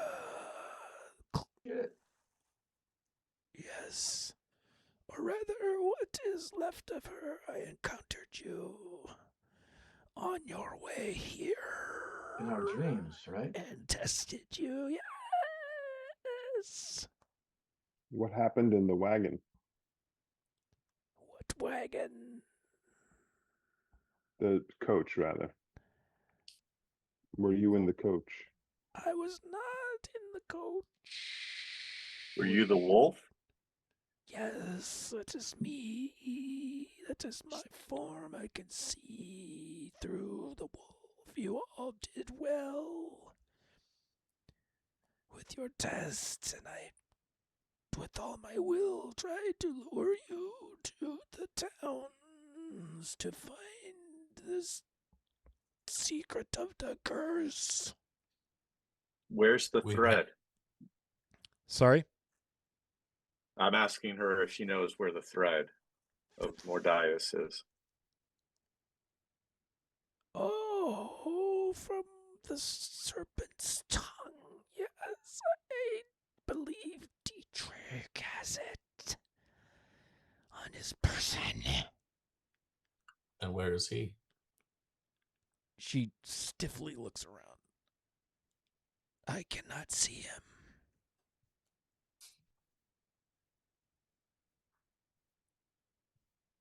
The curse You know where we could find him? could be ended. Find my heart. We know about Find the your heart. don't we? And We She heard kind of about the looks heart. down at her empty chest. what? You recall the Okay. wolf Yeah, I had no heart. Was it also had had no no heart. heart? Yes. Mm-hmm. Journal. He gets it The journal. into the Who door had frame. the journal? Who kept the journal? Someone's got this. Did I keep the journal? One person among us likes books. Yeah, it was whoever likes the books.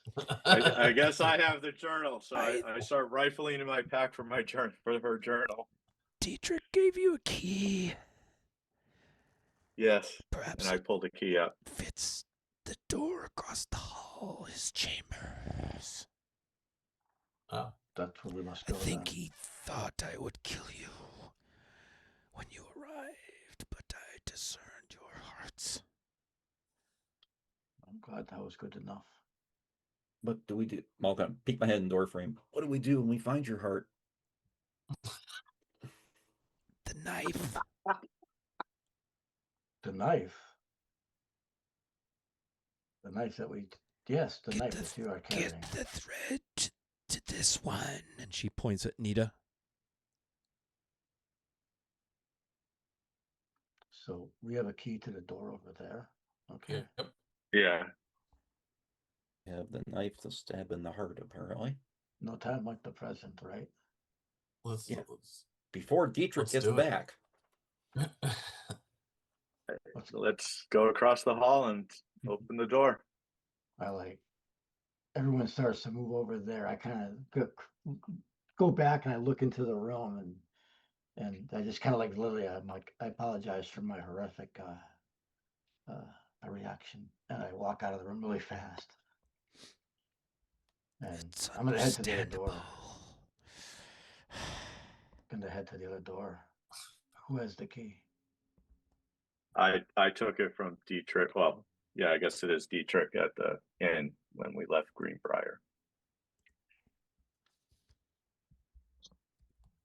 So I'll take it out and walk to the other door. I'm dropping my pack right there at the landing. I'm Getting hiding ready. behind a door Okay. frame. Yeah, the key looks like it's going to fit. Okay, I'll turn the lock, see what happens. Okay. Get my weapon out. Another large room. Looks to be a bedchamber as well. Bed with fine linens, an armoire, a desk, a beautiful big bay window looking out over the dogwood. Bookshelves.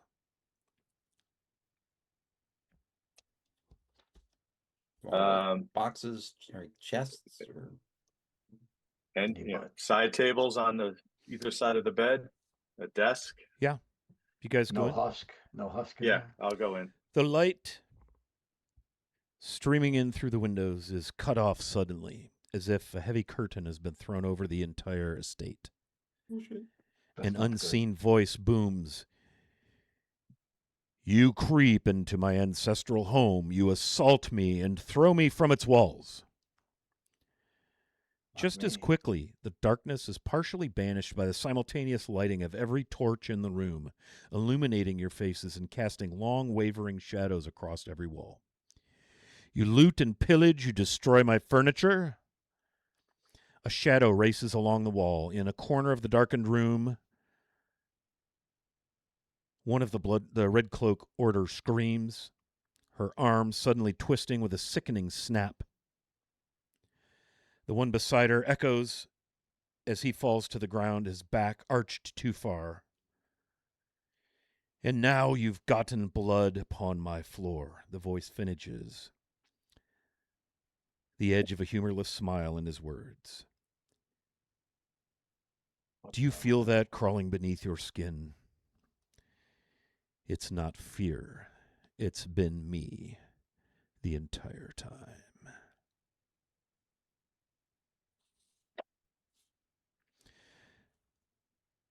The shadow moves to the bookcase and absorbs into the bookcase.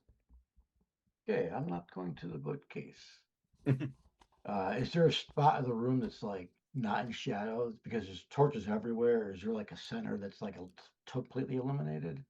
It's as if it got pitch dark outside, but the room is fully illuminated by torchlight. All the torches that were in sconces on the walls. Oh, the only shadow we Illuminate. saw it just disappeared into the bookcase. Yeah. It was a we- vaguely human bipedal, as much as a shadow can be, not crisp edges or anything.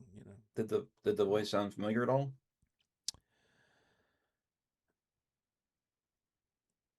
Maybe a Not voice we heard back in the tavern at the start of this whole thing. or- roll wisdom. Probably would have had the same vocal cords as the Why, body. wisdom? That's not a prime. Okay, but whatever it is, it just went in the bookcase, correct? Yeah. It disappeared into the bookcase, as if absorbed. Yeah, you're not sure. Very odd. That's a natural 14. Okay. Yeah. Yeah, you're not sure. Tough to tell. Okay. As booming as So it was. I'm going to use produce fire and create a ball of fire in my hand and throw it at the bookcase and light the bookcase on fire. That's 3d4 plus 1. No! Okay. Yeah. Mhm. Roll me Wait, some what fire am I damage. doing? Did you just? I stepped away to close the door, and someone's throwing a fireball. Not a fireball, but Just a ball of fire. 10 fire damage on. Yeah. Okay. So I've the done 3 hit bookcase ignites and burns. One by one, the books all ignite and burn, fall from the bookcase, risking spreading the flames on the carpet. It's not wall-to-wall carpet. There's a rug, I should say, yeah. Mhm. and with every book, a little bit of Kenrick dies. Yeah, pretty much. Right? Polar opposites. I can't read anyways. So the fire burns, I the don't know the bookcase loss. burns, the books burn. As the bookcase begins to fall apart, as this magical fire engulfs it and immolates it, behind it is revealed a stairway. Oh, nice. Oh crap! Oh, okay. That's not unusual, is it? Well, in for a penny, in for a pound. It's up for up or down the staircase, or? I turn to my friend who loves books and says, they never put the good books in the trap door. Don't worry about That's true. That's true. it. I've already figured out that the good ones are wherever the staircase leads to. If it's I'm gonna go over and like look in there, and if it looks dark, I'm gonna go back to my pack. I'll grab it. Well, actually, there's probably Very easy to light a torch right now. There's a lot of shit burning, Yeah. Oh, I know. which you may want to do something about. Well, I was just gonna say, are the ones on the wall, are they removable? Sure. I just like you see in the movie, I reach over and I grab a torch out of a sconce, and I say, "Well, sword in the other hand," and I step through. Should we do something about the fire so that the home above us doesn't burn and crash It's upon mostly us? stone, right? It's mostly stone and earth, then, right? So it's only so much will burn. Only a little bit. I've got my canteen. Yeah, I'll I go got plenty ahead of and water. Okay. just Yeah. Put it out. prevent the rug from burning. I'll pour it like on move the whatever carpet the away. barrier around so that it doesn't spread. Just move the carpet away and stomp on it. Okay. So you guys get the Stop. fire out. What are you going to do? Stop, drop, and roll. I'm gonna try and follow the shadow figure. I'll go into the stairwell, up, down. Yeah, come on with me. Whichever. Okay. I'm So going the with 'em. staircase It's an adventure. winds down and down like a spool of thread, slowly unraveling into the depths of Heth's perch. The chamber at the bottom is large and cavernous. The circular room is hollowed out of the rock with very few furnishings. A shallow ring of water circles the entire chamber like a moat dug along the edge of the room. Torches line the chamber as well, casting a dim glow. On one side of the room, a purple and red velvet chaise lounge sits with a small table beside it. A medical textbook is overturned on the table, a mug of wine next to it. Across from this chaise lounge, on the opposite side of the room, a workstation appears to have been set up.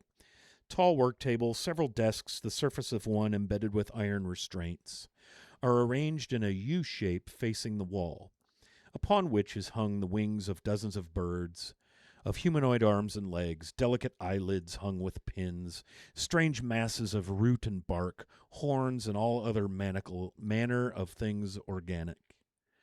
Razor-sharp tools are stored neatly on the desks in cups hanging from the wall. And in another far-flung corner of the room appears to be some sort of a circle emblazoned or drawn upon the floor. At the center of the room, there is a dull red glow, a runic circle, the lines of it illuminated and pulsing, and a human heart beating in a silver bowl at the center. A tall, dark figure stands at the edge of the circle, his back to the party. His hands are on his hips, wearing a cowled, sort of a cape, dark, rich clothing, a short sword at his hip. He stares down at the heart. He sighs in a very familiar voice. It is simply impossible to find competent help these days. He turns to face you. The man in the portrait in the foyer of the Von Brecht Manor is before you. Dietrich Von Brecht. The very same man you met in Greenbriar, both in appearance and the sound of his voice.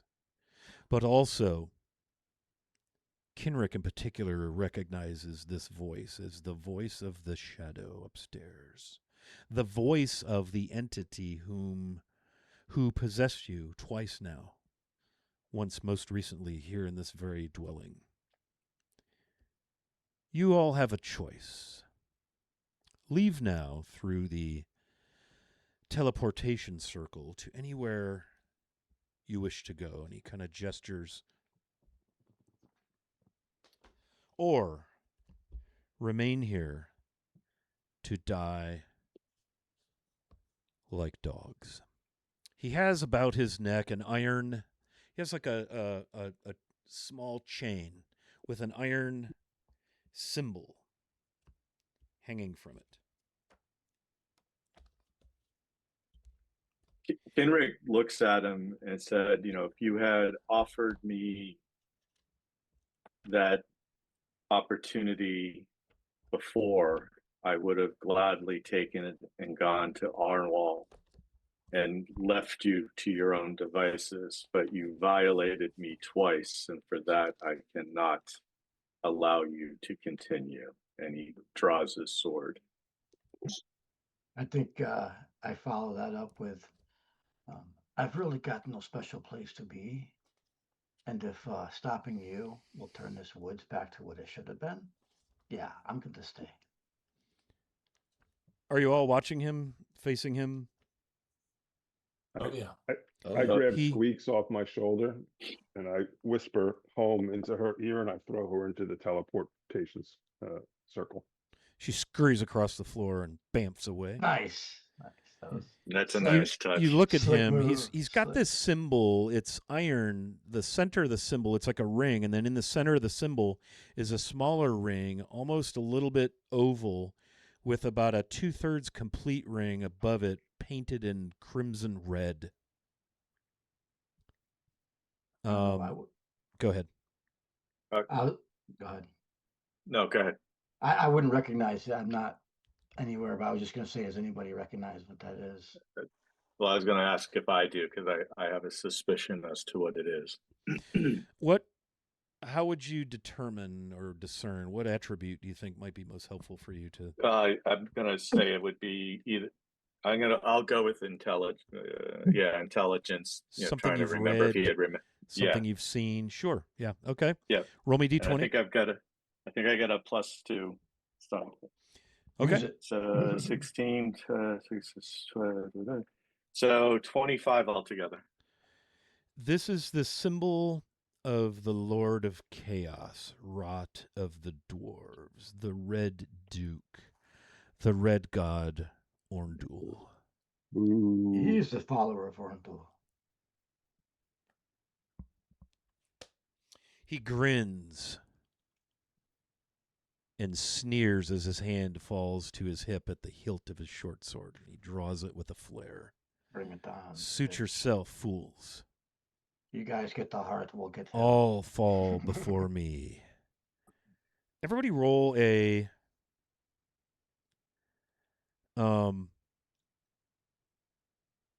like any way of perceiving, noticing, whatever your best thing is at that. That would be a wisdom, I would think. Wisdom. Yeah.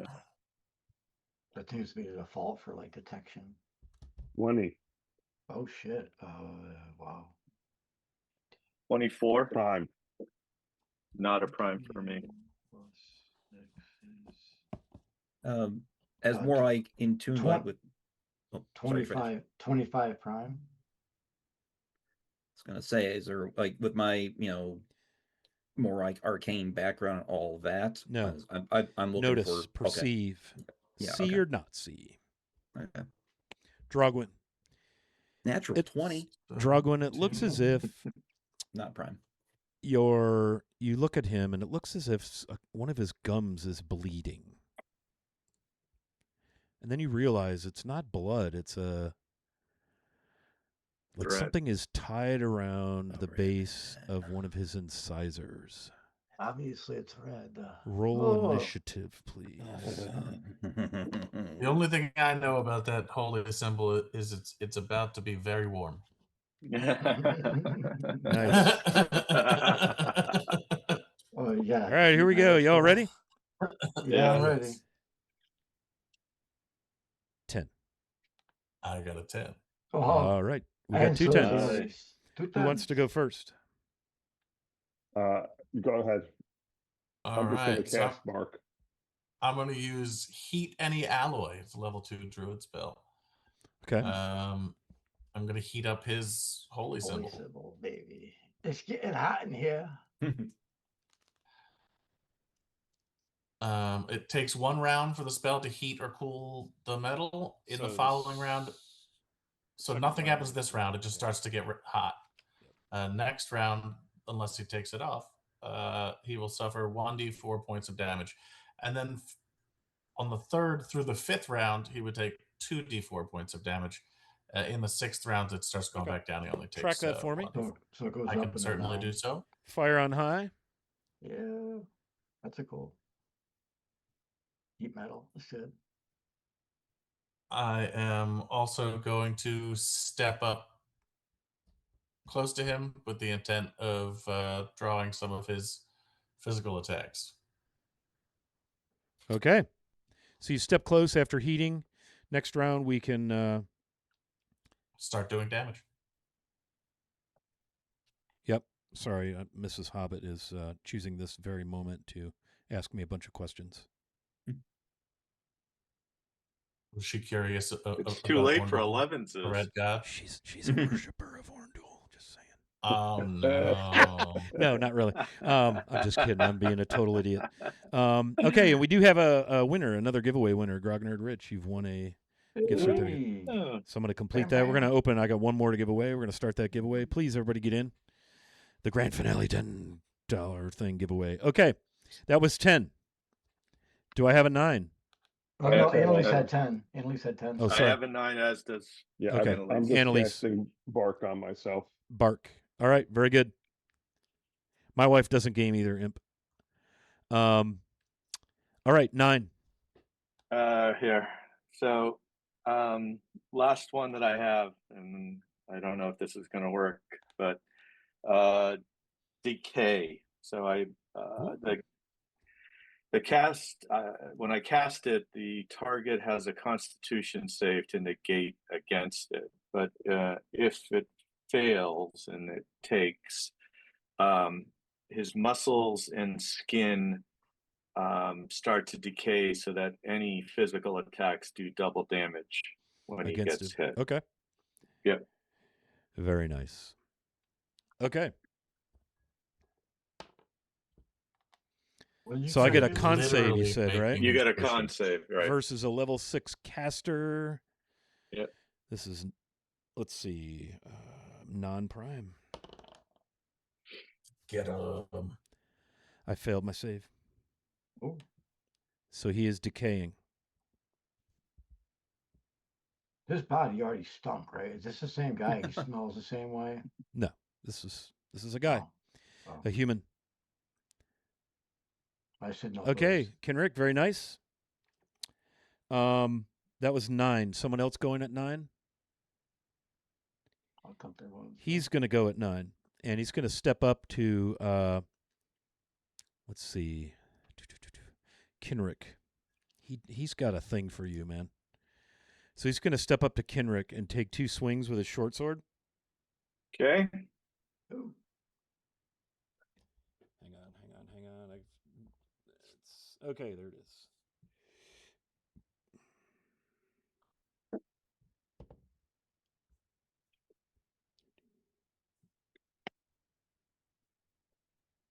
$13 misses on the first, I'm assuming, and 14 probably also misses. Okay. Yeah. 16's the magic number His to hit. other 2 attacks, he's going to spin and swing at the druid,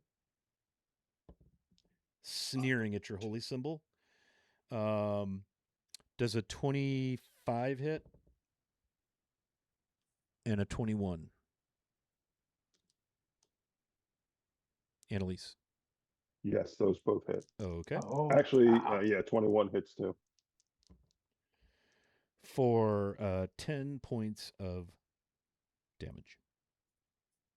Just so you're aware, during all of this downtime, I did cast 1 Cure Light on myself. Yeah, you did. I drank the healing potion and I ate one of my good fruit apples. So Yep. I was back down to only 2 hit points Good. again. Nice. Yeah, I knew you were kind of I forgot we have good fruit. Yes. Okay, 8. That was 9. 8, 7. Zogwin goes on 7. Who else? Okay. Also Jaren. You go ahead. Okay, somebody go. All right. Yep. You do the distracting thingy. I'm not having it with this guy. I'm gonna, for fun and to play with the rules, I'm gonna go for a 2-weapon attack. So my first attack is at -3, and my offhand is at -6. Okay. But I'm gonna try to swing at him and then punch the shit out of him. Let's see So what happens. swing punch. So the first one is going to be at a -3. My normal is a +9, so I get +6 instead. Okay. 15 + 6 is 21 on the That first hits. hit. Are your blades Okay. magical? I know your punch is not, but Yeah, it's a +1 Okay. potion. And the punch is okay. That's 17 minus what I say was -6, so 17 -6 is 11. 11 plus 9, so 20, dirty 20. That hits AC 17. And okay, so the damage from the falchion is going to be, okay, 4 plus 3 is 7, 7 and 4, 11. And then the punch is 5. Okay. But the punch isn't magical. I mean, they're just it doesn't knuckle seem to have dusters. quite the effect you'd hoped it would. Yeah, But it I felt connects. good. It connects. I felt good doing it. Yeah, sure did. Okay. That's 8. Also, Jaren. Yep. Also,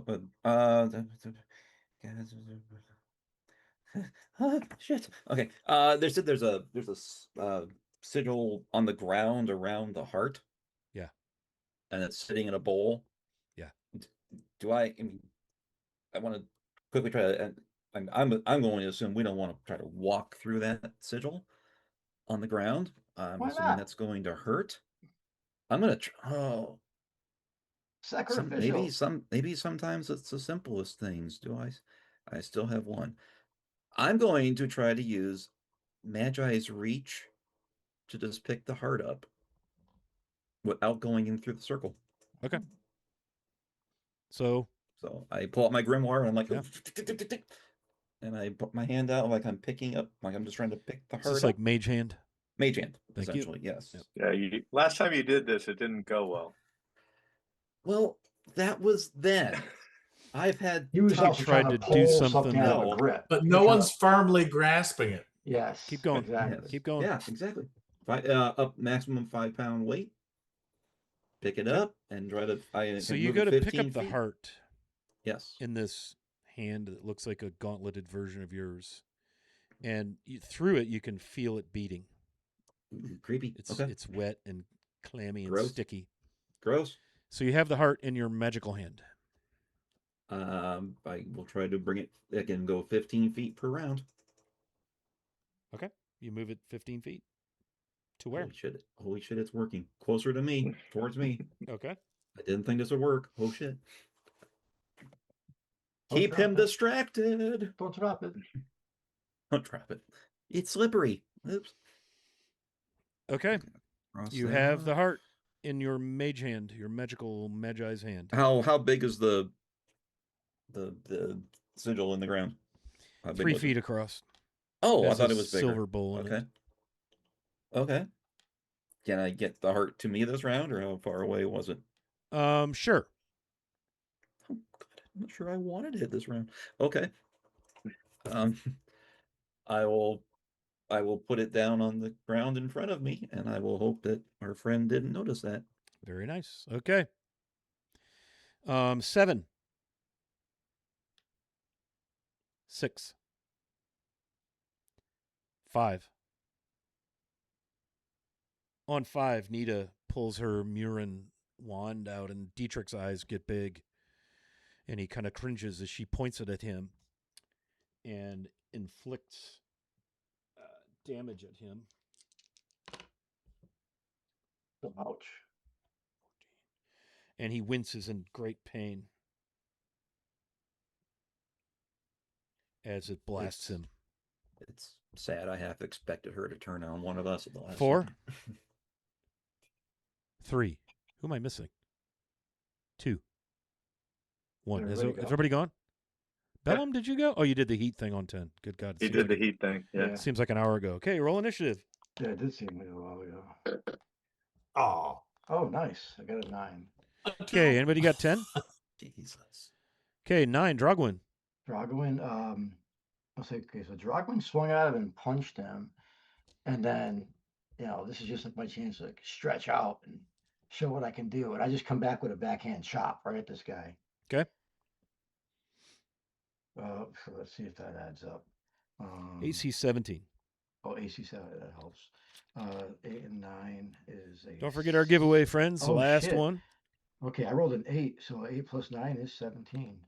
Okay, you hit. Holy shit, just hit. Give me some I damage. I nicked him. All right. Yeah, it's not that good. 2 and 2, so 4 plus 4. I did 8 points of damage. Okay. 16 points. Don't forget. 16. double damage. The decaying on him every time we hit him, it's double damage. Oh, is it? Oh, Mhm. so I did 4 points, and then another 4 more points because of the Yep. whatever. So it's 8 total that I got hit. Yeah. Good. Yeah, he's I like didn't realize that. he's cut back And then I just and he crouched down to a falls stance. to his knees Oh. and raises his hand to stop you after it's too late. I And hold he my falls hand forward to face the- down with a hard splat of flesh and meat hitting concrete, and blood begins to pool from under him. Sword clatters to the floor. Heart beats quietly on the floor as you all stand there in disbelief. Yeah, I'm like shocked. Well, doing double damage is kind of a whole thing. I'm still crouched like on the ground, my sword aiming at where he used to stand. Stab it, Jaren.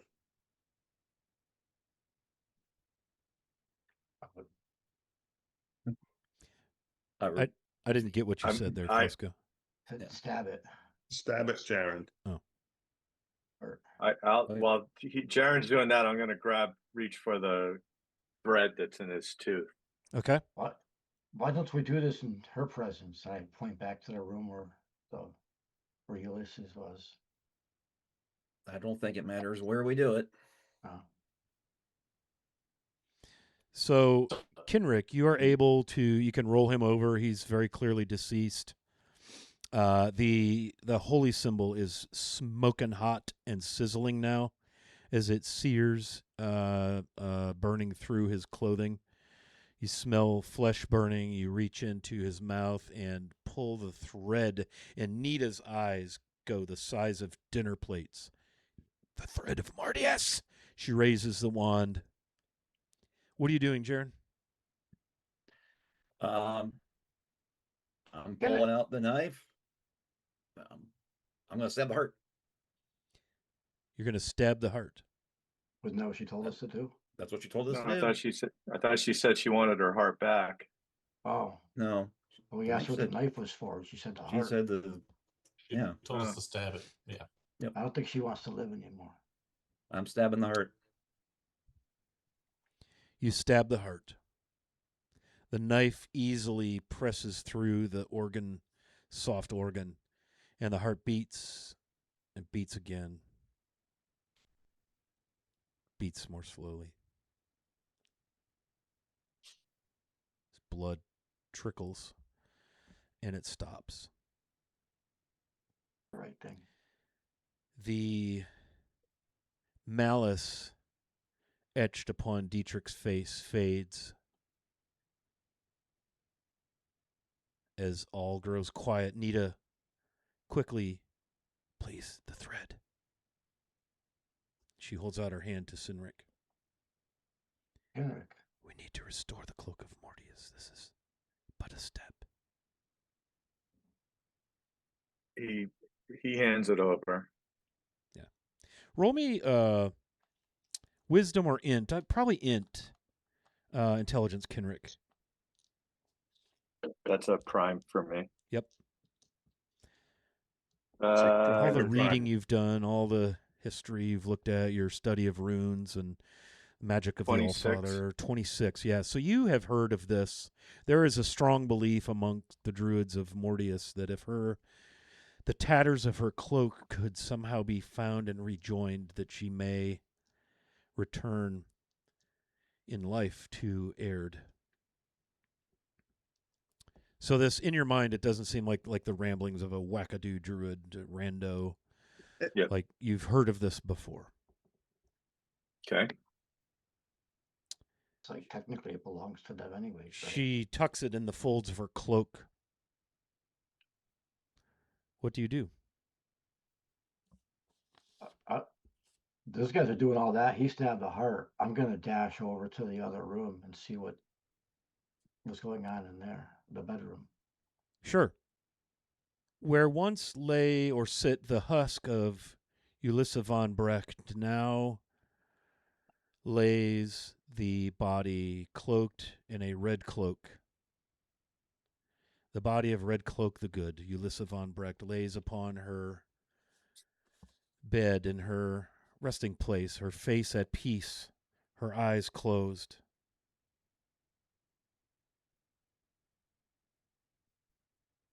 I just look at her and I just leave her be. I walk out of the room slowly and I say, she's back and she's gone.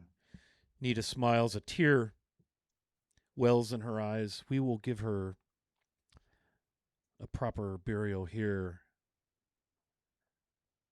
You've broken the curse, she says. I go to the window. I look out. Yeah, I mean, the dogwood is still a dense, dark, but if you were to throw the sash open, perhaps, the birds have a whole different, used to be crows and ravens, and there still are some, but you hear songbirds. That is a welcome change to the oppressive dark that you've been journeying in. A breeze blows across the canopy of the darkened fold of the dogwood, a breeze with a sweet scent. The air feels altogether different. It doesn't have that oppressive closeness, that clammy humidity that it clung to you. You almost drug the air with you on your journey to the Von Brecht Manor. I just look back at Annalise and I say, it almost smells like home now.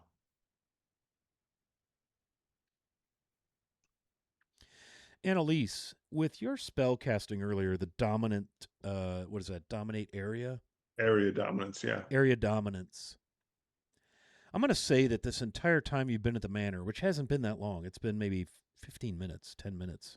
You had a combat, you talked with Ulissa, you made it to the basement. You immediately notice the spirit that seemed to resist your efforts. It's altogether different here. And you feel as if you could easily successfully cast that spell now, as if some sort of evil spirit has been driven from this place. Downstairs, when you return, the demeanor of the bound, and in fact the 3 loyalists that remained loyal to Nita actually call to her. The others, they seem to be of their right minds again, and they're busy unmanacling and unbinding them as they all return to normal. How does Kenrick feel? Who? Me. How does Kenrick feel now? I mean, he's heading off into the library to see what books he can. Well, I mean, like he was. You're in there like take. He was having little issues. Put them out.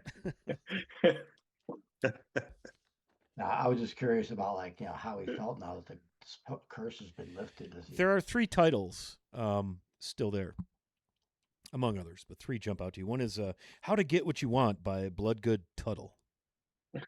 If you recall, that was the name of the bard in the Longhouse Inn in Greenbrier. It's probably the equivalent to like How to Win Friends and Influence People. Influence people? Yeah. He's the Dale Carnegie. Right. Twisting Fate, The Magic of Knots by Edmund Vorenbach. And Red Cape the Brave, a biography by Marcel Rideau. So it seems that all has been set right in the Dogwood, in this dark, dank corner of the Darkenfold, as you've ended Dietrich, who had some sort of...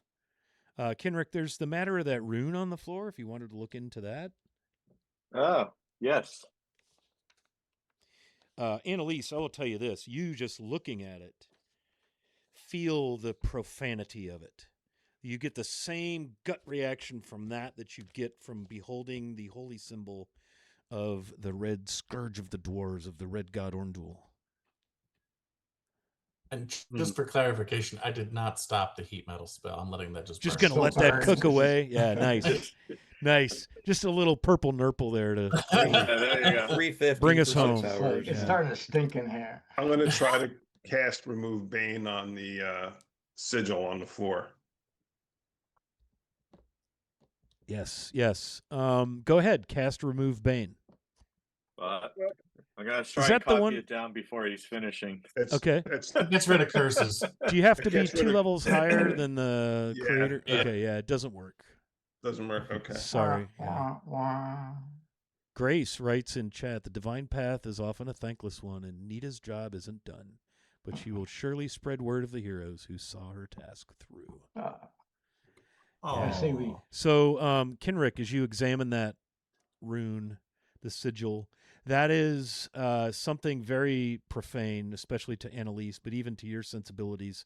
It is involved with the blood magics of Orndul, and he's just for the wanton death and destruction of anything good and beautiful.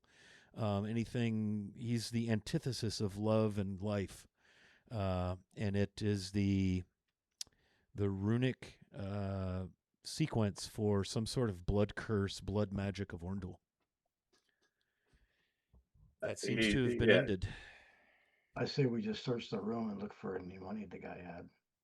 so I actually want to turn to Nita and ask, should your god be brought back, would she war against the evils of this world? She would see that good is done and bolster all those who follow her teachings of peace and nature.